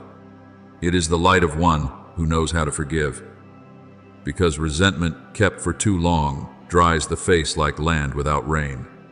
It is the light of one who knows how to rest, because exhaustion can rob even the eyes of their clarity. It is the light of one who knows how to speak the truth, because falsehood makes the soul heavy and the body tense. It is the light of one who knows how to pray, because when you lay your burdens down before me, your shoulders become less bent, your breath less short, your forehead less furrowed, and your skin seems to be allowed to breathe as well. Jesus said, "Can any one of you by worrying add a single hour to your life?" That word does not come to scold you for being weak, but to free you from the cage of anxiety. You may care for your skin with cream, but care also for your mind with surrender. You may protect your body from the fierce sun, but protect your heart as well from thoughts that scorch. You may avoid foods that make you tired, but also avoid conversations that make your heart toxic. For body and soul are not strangers to one another, they walk the same road. And when one is wounded, the other also needs to be lifted up. Going deeper still, I want you to see your skin as the garment of presence, because through this body you can embrace someone who is crying, carry a frightened child, hold the hand of the sick, wipe sweat from your parent's brow, bend down to plant a small tree, prepare a meal, write a word of comfort, and kneel in prayer. If you keep hating your body, you will forget that this body is helping you love. Your hands may not be as soft as you wish, but they have worked, served, and supported others. Your face may not be as perfect as a photograph, but it can smile at someone who is lonely. Your skin may carry marks, but it is still the place where life touches the world. When the risen Jesus appeared to his disciples, he did not erase the nail marks as though they were shameful. He allowed Thomas to touch those wounds. And it was precisely there, in the wounds, that faith was awakened. Do you see? In my mystery, a wound is not necessarily the end of beauty. Sometimes it becomes a window through which mercy enters. Therefore, do not despise the marks upon your body. Bring them to me, so that what once caused you pain will no longer be merely a memory of suffering, but may become a testimony that grace has preserved you. From the wounds placed into my hands, you will learn a new freedom, the freedom of no longer needing the world's permission to be at peace in your own body. You may still improve, still seek healing, still care for yourself, still become healthier, but you no longer postpone self-love until some perfect day arrives. Do not say, "When my skin becomes more beautiful, then I will be happy. When my body changes, then I will dare to live. When others praise me, then I will believe I am precious." No, my beloved child, today is the day I have made. Today you can rejoice in it, even while you are still on the path of healing. Wear clean clothes today. Drink a glass of water today. Step outside and breathe today. Smile at your true face today. Care for the dry places of your skin today. Pray for your tired body today. Apologize to yourself today for all the years you spoke too harshly. Life does not begin only when you reach a perfect version of yourself. Life is inviting you to enter it right in the midst of your unfinishedness, like clay in the hands of the potter. You may still be being shaped, but my hands have not left you. And if there are moments when your heart grows weak, if there is a day when you look at yourself again with sorrowful eyes, I do not want you to despair, thinking you have failed. Healing often does not move in a straight line. It is like the journey of Israel through the wilderness. Some days they sang beside the sea that had been opened. Some days they complained of thirst. Some days they were afraid. And some days they learned to trust again through the manna that fell each morning. You, too, will have days when you are grateful for your body, and then days when you feel troubled by it, days of peace, and then days when a word or an image unsettles you. When that happens, return. Do not strike yourself again. Gather the manna of today, a short word of scripture, a slow breath, a glass of water, a night of sleep, a single step, a plea for God's mercy. I do not demand that you heal yourself by your own strength in a single day. I only invite you to return again and again, like a small bird returning to its nest after every gust of wind. Each time you return, your heart will feel less foreign to itself. Each time you return, your body will become less of a battlefield and more of a home. Each time you return, your skin, though still bearing the marks of life, will no longer carry so heavily the marks of self-condemnation. Then, as you continue to live amid the current of life, I want you to remember that holiness does not separate you from your body, but teaches you to dwell within your body with love. You pray with your lips, but you also pray with your breath. You serve with your hands, but you also pray with your hands. You walk with your feet, but you also pray with your feet when you go to the places where kindness is needed. Even your rest can become a prayer if you place yourself in my hands like a child sleeping in the Father's house. Caring for your flesh can also become a prayer if you do it with gratitude, without pride, without obsession, without fear. When you bathe, remember the waters of cleansing. When you anoint or moisturize your skin, remember the oil of gladness. When you put on your clothes, remember to clothe yourself with compassion, kindness, humility, gentleness, and patience. When you look at yourself, remember to look with the eyes with which I am looking at you. And when you touch a scar, a wrinkle, a weakened place of skin, whisper softly, "This place, too, is loved by God." That sentence is small, but if you say it with faith, it can soften the hardest places within your heart. At last, my beloved child, let your whole body become a slow hymn of thanksgiving. Give thanks for the skin that has protected you from wind and dust. Give thanks for the eyes that have seen the dawn. Give thanks for the ears that have heard words of love. Give thanks for the hands that have worked and embraced those who needed to be held. Give thanks for the feet that have carried you through so many difficult days. Give thanks for the heart that still beats, even though it has once been weary. Give thanks for the wounds that did not destroy you. Give thanks because age does not take away dignity, but can open the way to depth. Give thanks because every morning you still have the chance to choose to live more gently with yourself. Walk on, my child, not as one guided by the mirror, but as one whose path is lit by the light of God. Care for your body as you would care for a temple, but do not forget that the one who dwells in that temple is the source of unfading beauty. Let your skin be clean, but let your heart be even purer. Let your face be fresh, but let your soul be even more radiant. Let your hands become softer, but let the way you touch life become gentler still. And if the world asks you again where your worth lies, answer peacefully with your very life.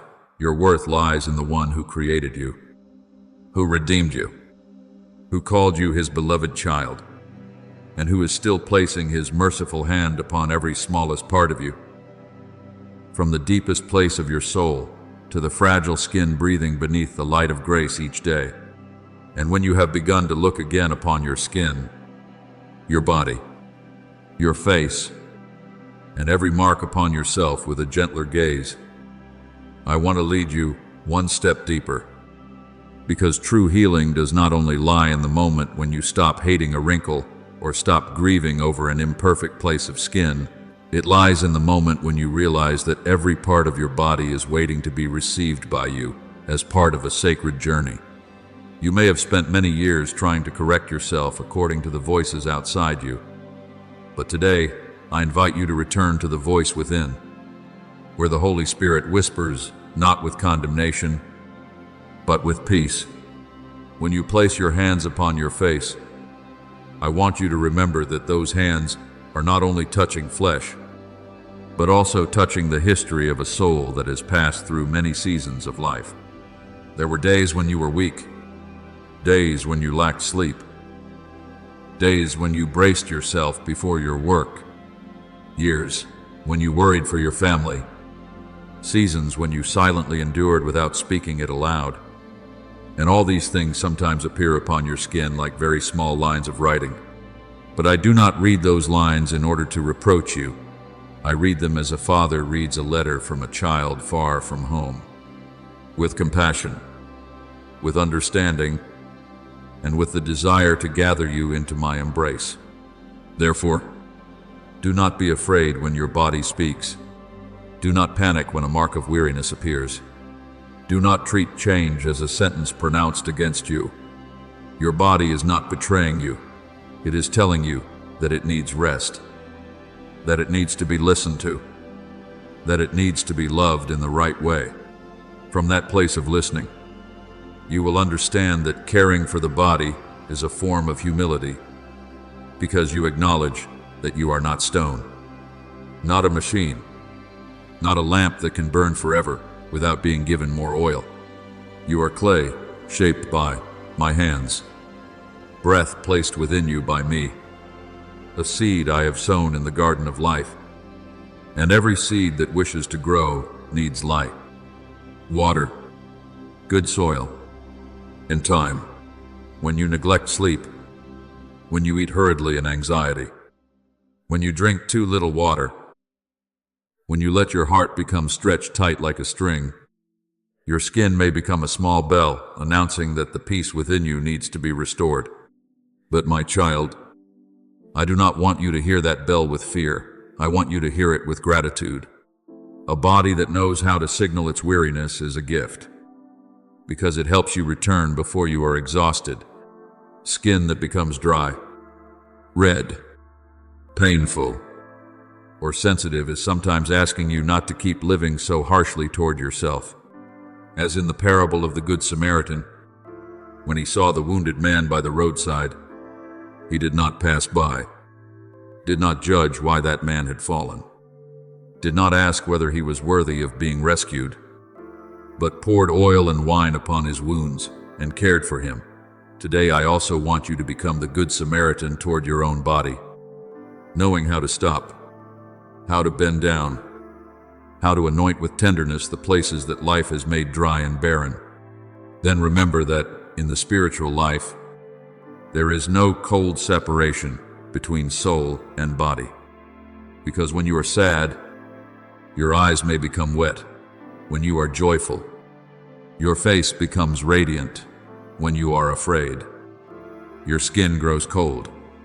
When you are loved, your whole body softens like earth after rain. Therefore, if you want your skin to be at peace, care also for the streams of thought flowing beneath that skin. Some thoughts are like clear water, refreshing your soul, but other thoughts are like sharp thorns, scratching you from within. When you constantly compare yourself, blame yourself, and doubt yourself, you are allowing those thorns to grow in the garden of your heart. I want you to pull them out little by little, not with anger, but with truth.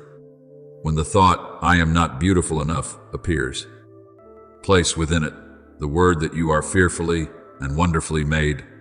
When the thought, "I no longer have value," comes near, remember that I have loved you with an everlasting love. When the thought, "No one wants to see me," makes you shrink back, listen to the words Jesus spoke to Zacchaeus. "Today, I must stay at your house." He looked up at a man despised by the crowd, called him by name in the street, and by that gaze, a whole life was opened. You are the same. Do not hide among the branches of shame. I see you. I call you by name, and I desire to dwell in the home of both your body and your soul. From that restored gaze, you will learn to pass through the seasons of age without seeing them as enemies. The world often tells you that youth is beauty, firmness is beauty, smoothness is beauty, being without marks is beauty. But I want you to see another beauty, quieter and more enduring. The skin of a child is beautiful because it is just beginning. The skin of an adult is beautiful because it has served. The skin of the elderly is beautiful because it has recorded so many seasons of sacrifice, so many acts of forgiveness, so many nights of prayer, so many years of quiet love. When Sarah was advanced in years and still received the promise, when Abraham was gray-haired and still called to walk onward, when old Simeon held the child Jesus in the temple and said that his eyes had seen salvation. Do you see that God does not use youth alone to reveal his glory? There are promises that blossom in old age. There are lights that appear only after many years of waiting. There are faces that are no longer young, yet carry the brightness of one who has met God in faithfulness. So, if time is writing new lines upon your skin, do not call it only loss. Call it testimony. Call it the sacred hymn of the days you have lived. Call it the garment of your journey, where every fold may become a hidden place of grace. Within that current, you also need to learn the difference between care and obsession, between loving the body and worshiping appearance, between ordering yourself in peace and chasing after an image that will never satisfy you. I do not forbid you to use good things to care for your skin, your hair, your figure, or your health, for every good thing, when used in right order, can become a means of gratitude. But I do not want you imprisoned in the cage of fear, where every morning you wake up only to search for flaws. Every photo makes you anxious, and every remark from another person can make you collapse. My beloved child, do not hand over the rule of your soul to the mirror, to the screen, to hurried glances, or to comments that do not know how to love. When Jesus was in the wilderness, the devil tempted him to turn stones into bread, to throw himself down in order to be applauded, and to bow down in exchange for glory. Today the world tempts you in other ways. Turn yourself into a product. Expose yourself in order to be recognized. Trade your peace for praise, but answer with the freedom of a child of God. You do not live by praise, but by every word that comes from the mouth of God. You do not need to throw yourself into the abyss of comparison in order to prove that you are worthy of love. You do not bow down before false standards in order to receive a crown that quickly fades. In this way, every small habit in your day will be sanctified when you do it with awareness. In the morning, when light falls gently upon the window, you can wash your face not only to cleanse away the dust of the night, but also to ask me to wash your heart from yesterday's heaviness. When you apply a layer of protection against the sun, remember that your soul also needs to be protected from toxic words, conversations that drain you, and environments that make you forget your dignity.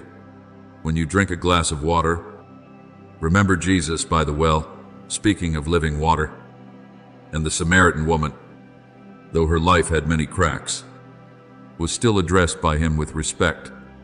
Do you see? He does not despise those with complicated pasts.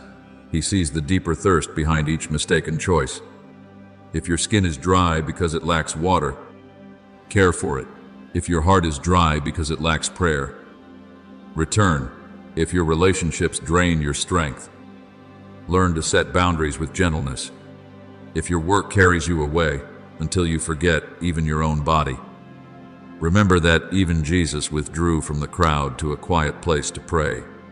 Rest is not selfish when it helps you love in a healthier way. Caring for yourself is not distance from God when it helps you honor the gift God has given. And if there are days when you look at your skin and see illness, allergies, blemishes, pain, or signs that make you worried, I want you to understand that faith does not remove practical wisdom. You can pray, and you can also seek a physician. You can believe in the power of healing, and also know how to use the wholesome means I have placed in the world through knowledge, medicina, care, and sound counsel. St. Luke is also known as a physician, and this reminds you that caring for health is not opposed to faith, but can be part of gratitude. If your body needs to be examined, do not delay because of fear or shame. If your skin is in pain, do not blame yourself as though you were at fault. If you need to change your way of life, do it in small steps, in peace. I do not love you less on the day you are ill. I do not leave you when you are weak. Christ himself took on a body that could grow tired, could sweat, could bleed, could be wounded, so that no pain of yours would ever be foreign to the heart of God.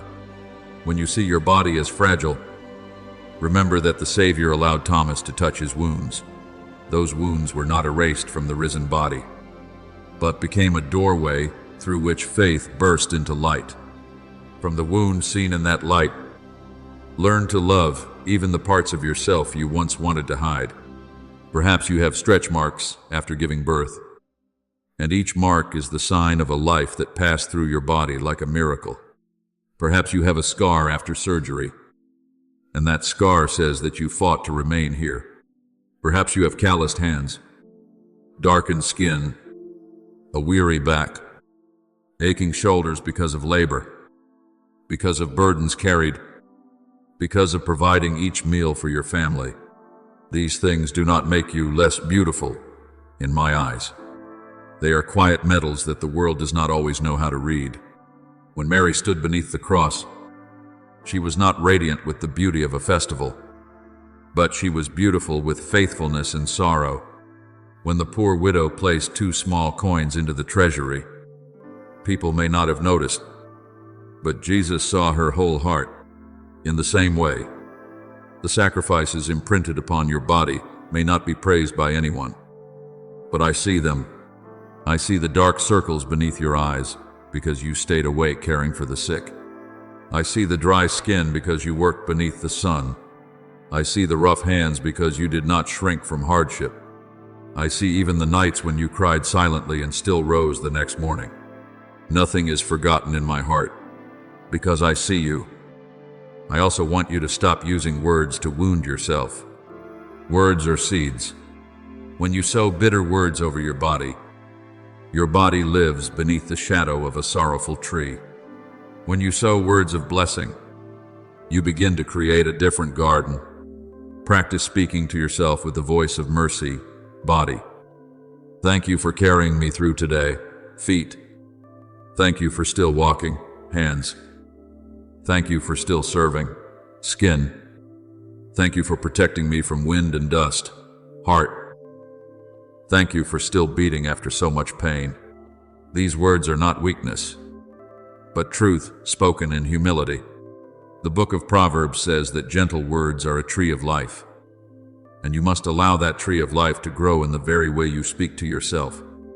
Others may once have spoken words that made you feel ashamed, but you do not need to repeat that voice as a lifelong sentence. A person once criticized can still be healed. A person once compared to others can still recover dignity. A person who once hated their body can still learn to place a blessing upon themselves. And when you learn to speak gently to yourself, you will also speak more gently to your children, your loved ones, your spouse, and those who are silently fighting the same shame you have known. From that tenderness, the relationships around you will also be healed. In the family, do not let the body become a place where careless jokes, cruel comparaison, and comments that seem small but remain with someone for years are thrown. Protect your home from the kind of language that makes people ashamed of themselves.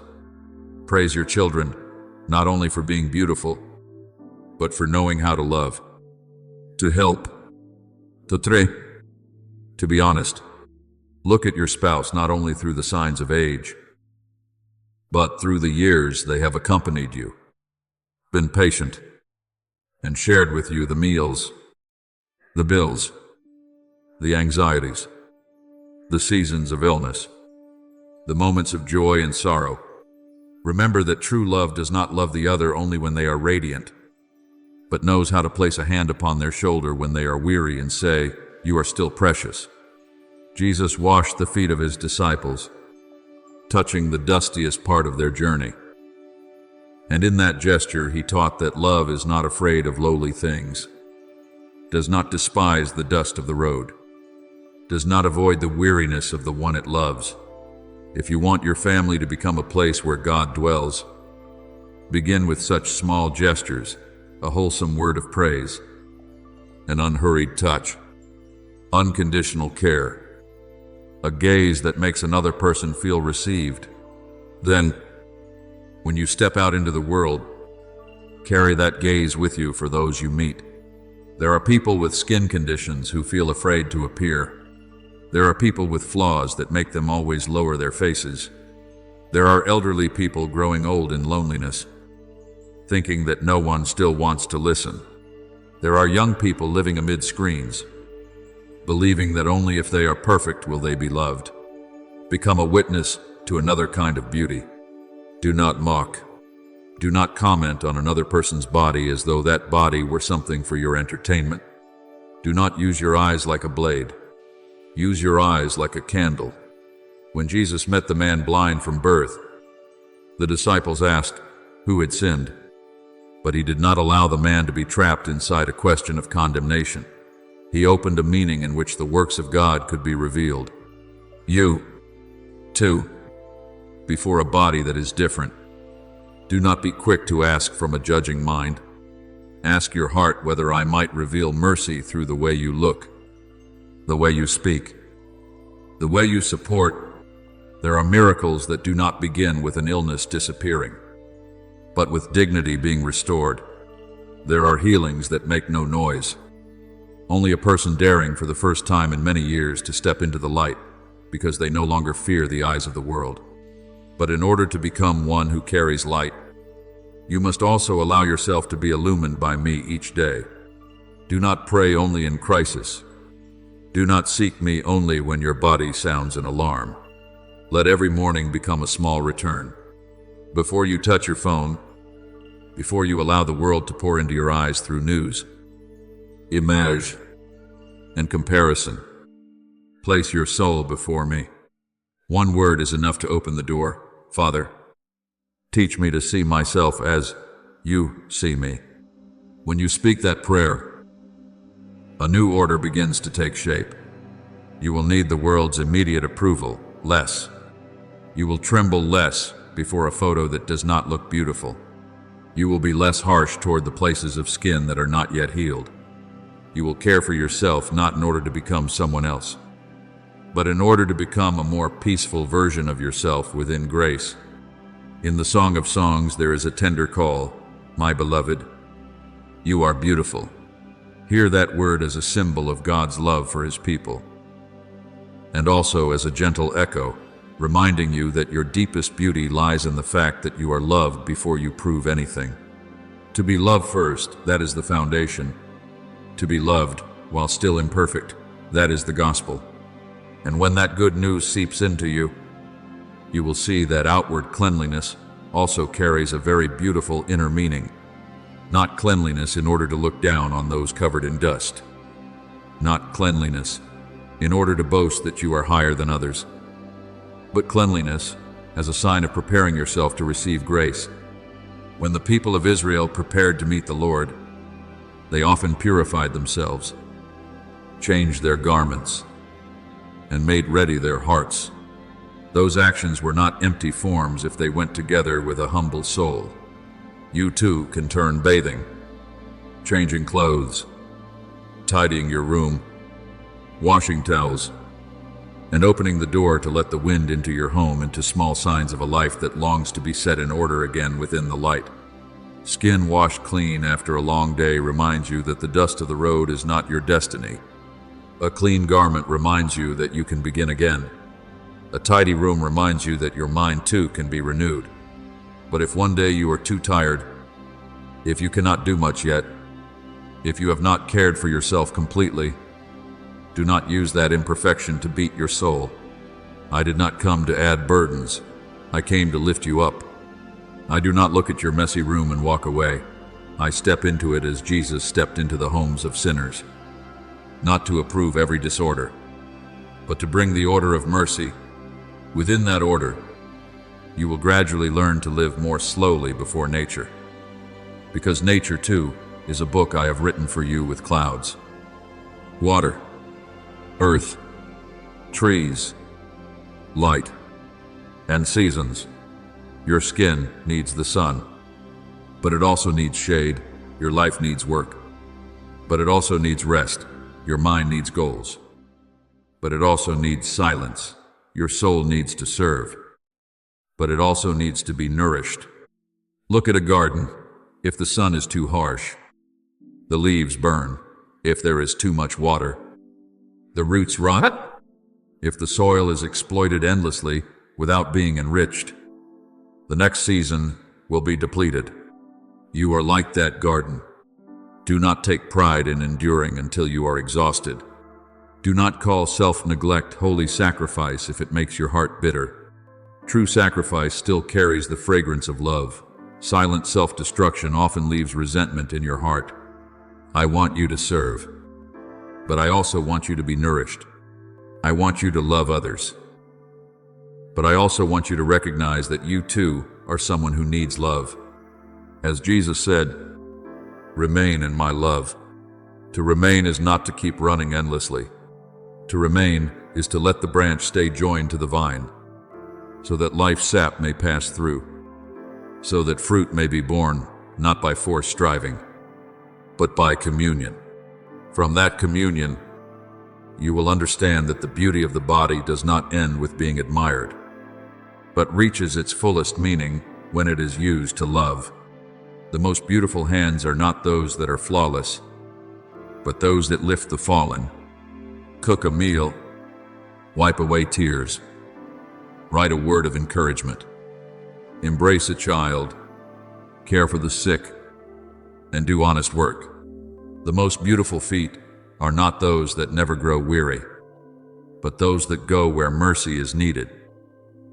Return home after a day of labor, kneel down in prayer, and stand firm before what is good. The most beautiful face is not the one without marks of time, but the one that reflects kindness. The most beautiful skin is not skin without blemish, but skin that becomes a gentle boundary between you and the world, not closing itself off because of fear, not exposing itself because of despair, but knowing how to receive, how to protect, and how to sympathize. St. Paul says that we are members of one body, and if one member suffers, all the members suffer together. Let that remind you that your body does not live separately in selfishness, but is invited to become an instrument of unity. When you care for yourself, you have more strength to care for others. When you are at peace with your body, you are less likely to wound others out of envy. When you know you are loved, you do not need to snatch light for yourself by extinguishing the light of someone else. Therefore, my beloved child, if today there is still a dark place within your heart when you think about your body, I do not demand that you be healed instantly. I know that wounds about appearance often do not come in a single day, so they also need many days to be soothed.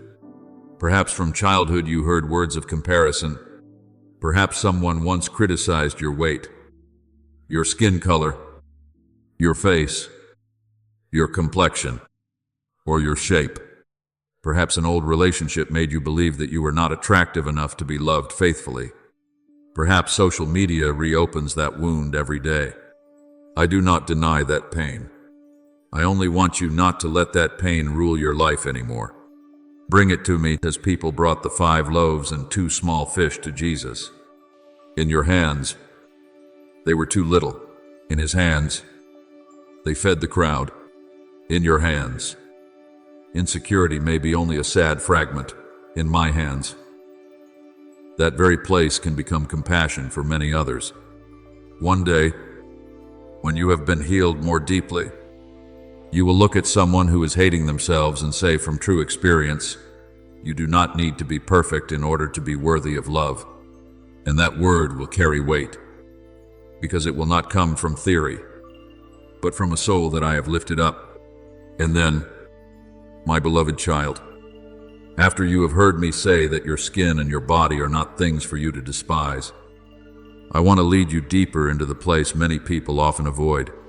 the areas of skin that need not only clean water or fragrant oil, but a word of forgiveness, the parts of the body that need not only care, but liberation from the judgments you have unknowingly placed upon yourself for many years. There are darkened patches that do not hurt but make you sad, wrinkles that do not bleed but make you uneasy, scars that have healed on the skin while still burning within the heart, because whenever you see them, you remember an accident, an illness, a season of childbirth, a surgery, an event, or a period when you were weak and thought you were no longer whole as before. But my child, in my kingdom, wholeness does not mean having no marks. It means that even though you bear marks, you are still loved completely. When the risen one appeared to the disciples, he did not erase the nail marks on his hands and feet, nor did he hide the side that had been pierced, yet precisely within those wounds, peace was given. He said, "Peace be with you," while the disciples were still afraid. And that word is placed upon you today as well, so that you may understand that a wound is not always proof of failure. Sometimes it is the doorway through which grace enters and turns a place that once hurt into a place that shines. More gently still, I want you to look at the areas of skin you once hid because of shame. Perhaps they are stretch marks after giving birth, a scar after a serious illness, sun-darkened marks from years of labor, uneven skin from a season of stress, or rough hands from washing dishes, gardening, holding tools, carrying children, cooking, cleaning, and earning a living. My child, do not let the world call those marks ugly, when heaven may call them testimonies of love. Stretch marks on a mother's body can be a map of sacrifice. A father's calloused hands can be a silent hymn of labor. The sun-darkened skin of one who has passed through wind and heat can be the cloak of endurance. When Jesus knelt down to wash the feet of his disciples, he touched the dustiest part of them, the part that had traveled long roads, the part easily forgotten. And precisely there, he taught the lesson of love. If the Lord did not despise the dust-covered feet of human beings, do not despise the parts of your body that have walked with you through long roads. The more you listen to your body, the more you will hear many invitations to return. Lifeless skin sometimes tells you that your soul has carried too much worry. A tense face sometimes says that you have been forcing yourself to stay strong for too long. Dark circles beneath your eyes sometimes do not need only cream, but need you to lay down the fears that have kept you awake through the night.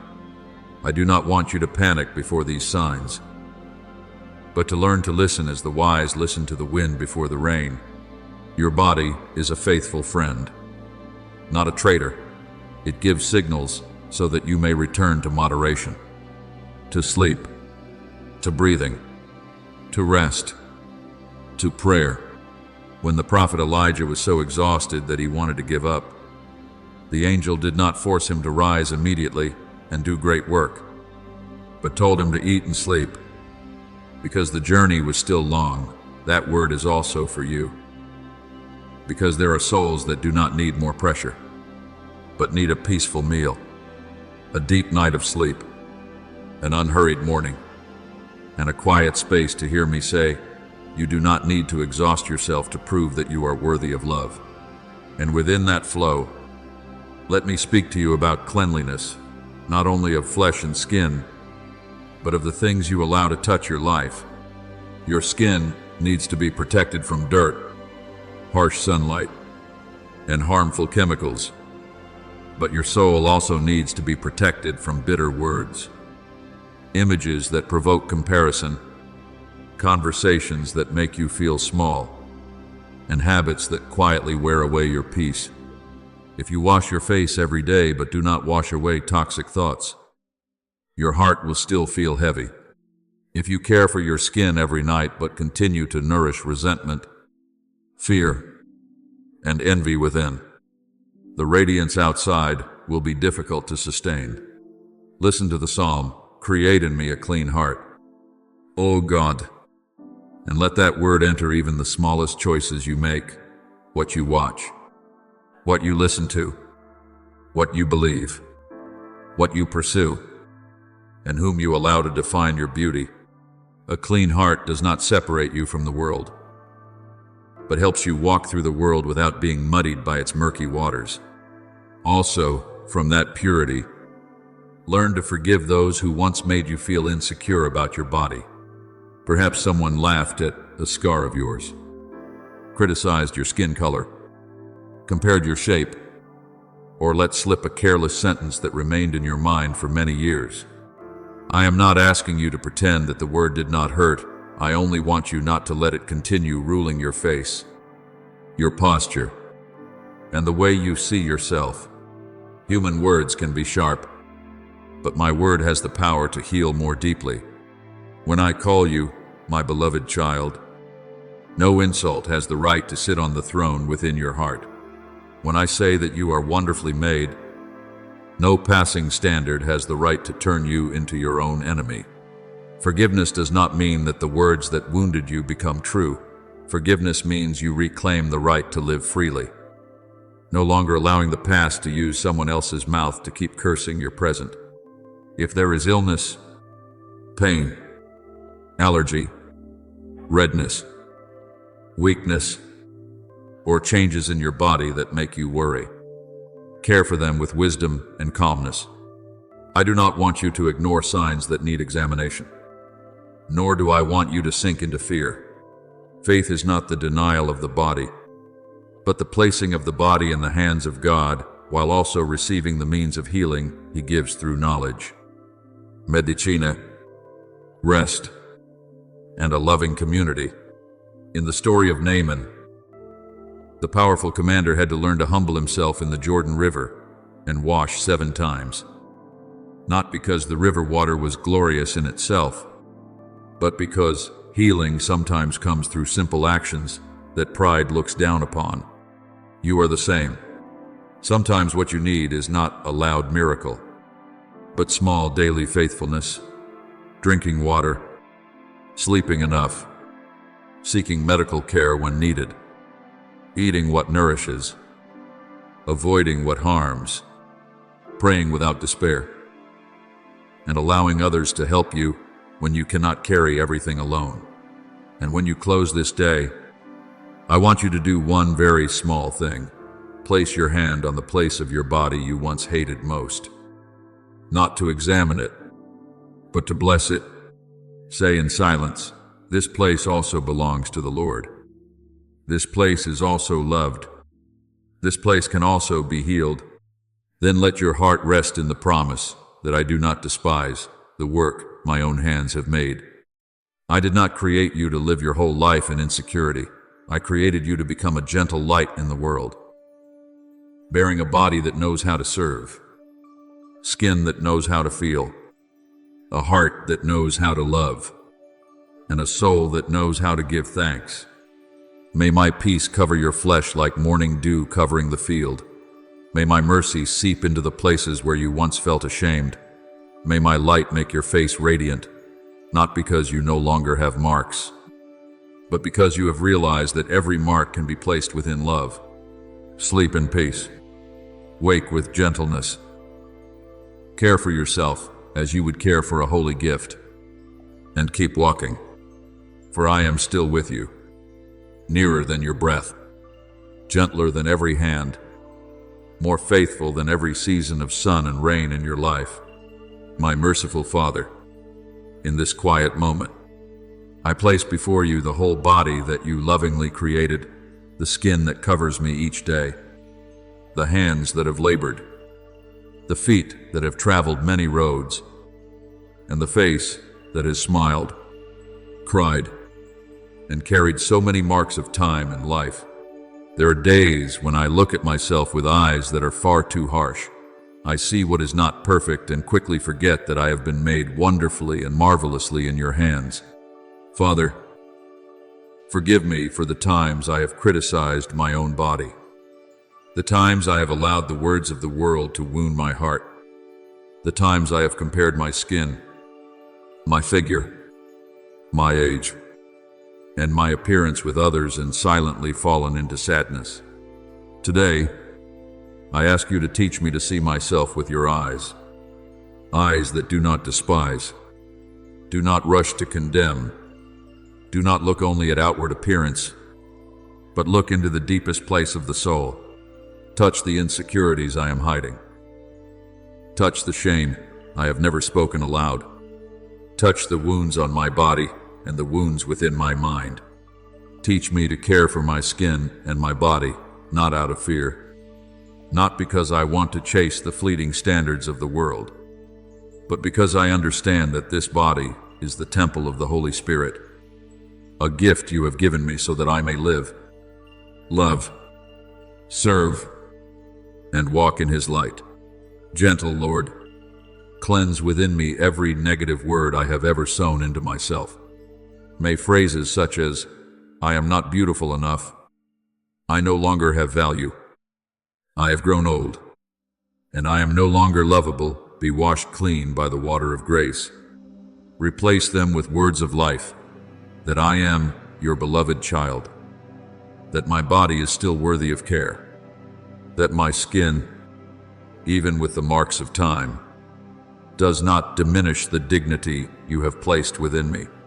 Teach me to rest when I am tired, to drink water when I am dry, to sleep enough when my body needs to recover, to eat healthily as though receiving blessings from the earth, to step outside, breathe the air, and feel the light as a quiet blessing.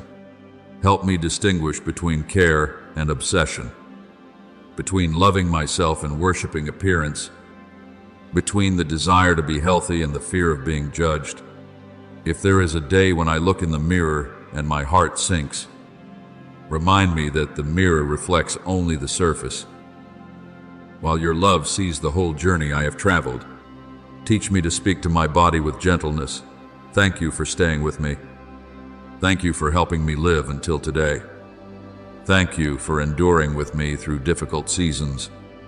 And may every small gesture I offer myself, from washing my face, bathing, placing a little softness upon dry skin, to putting my hand upon my chest and praying, become a holy ritual of gratitude.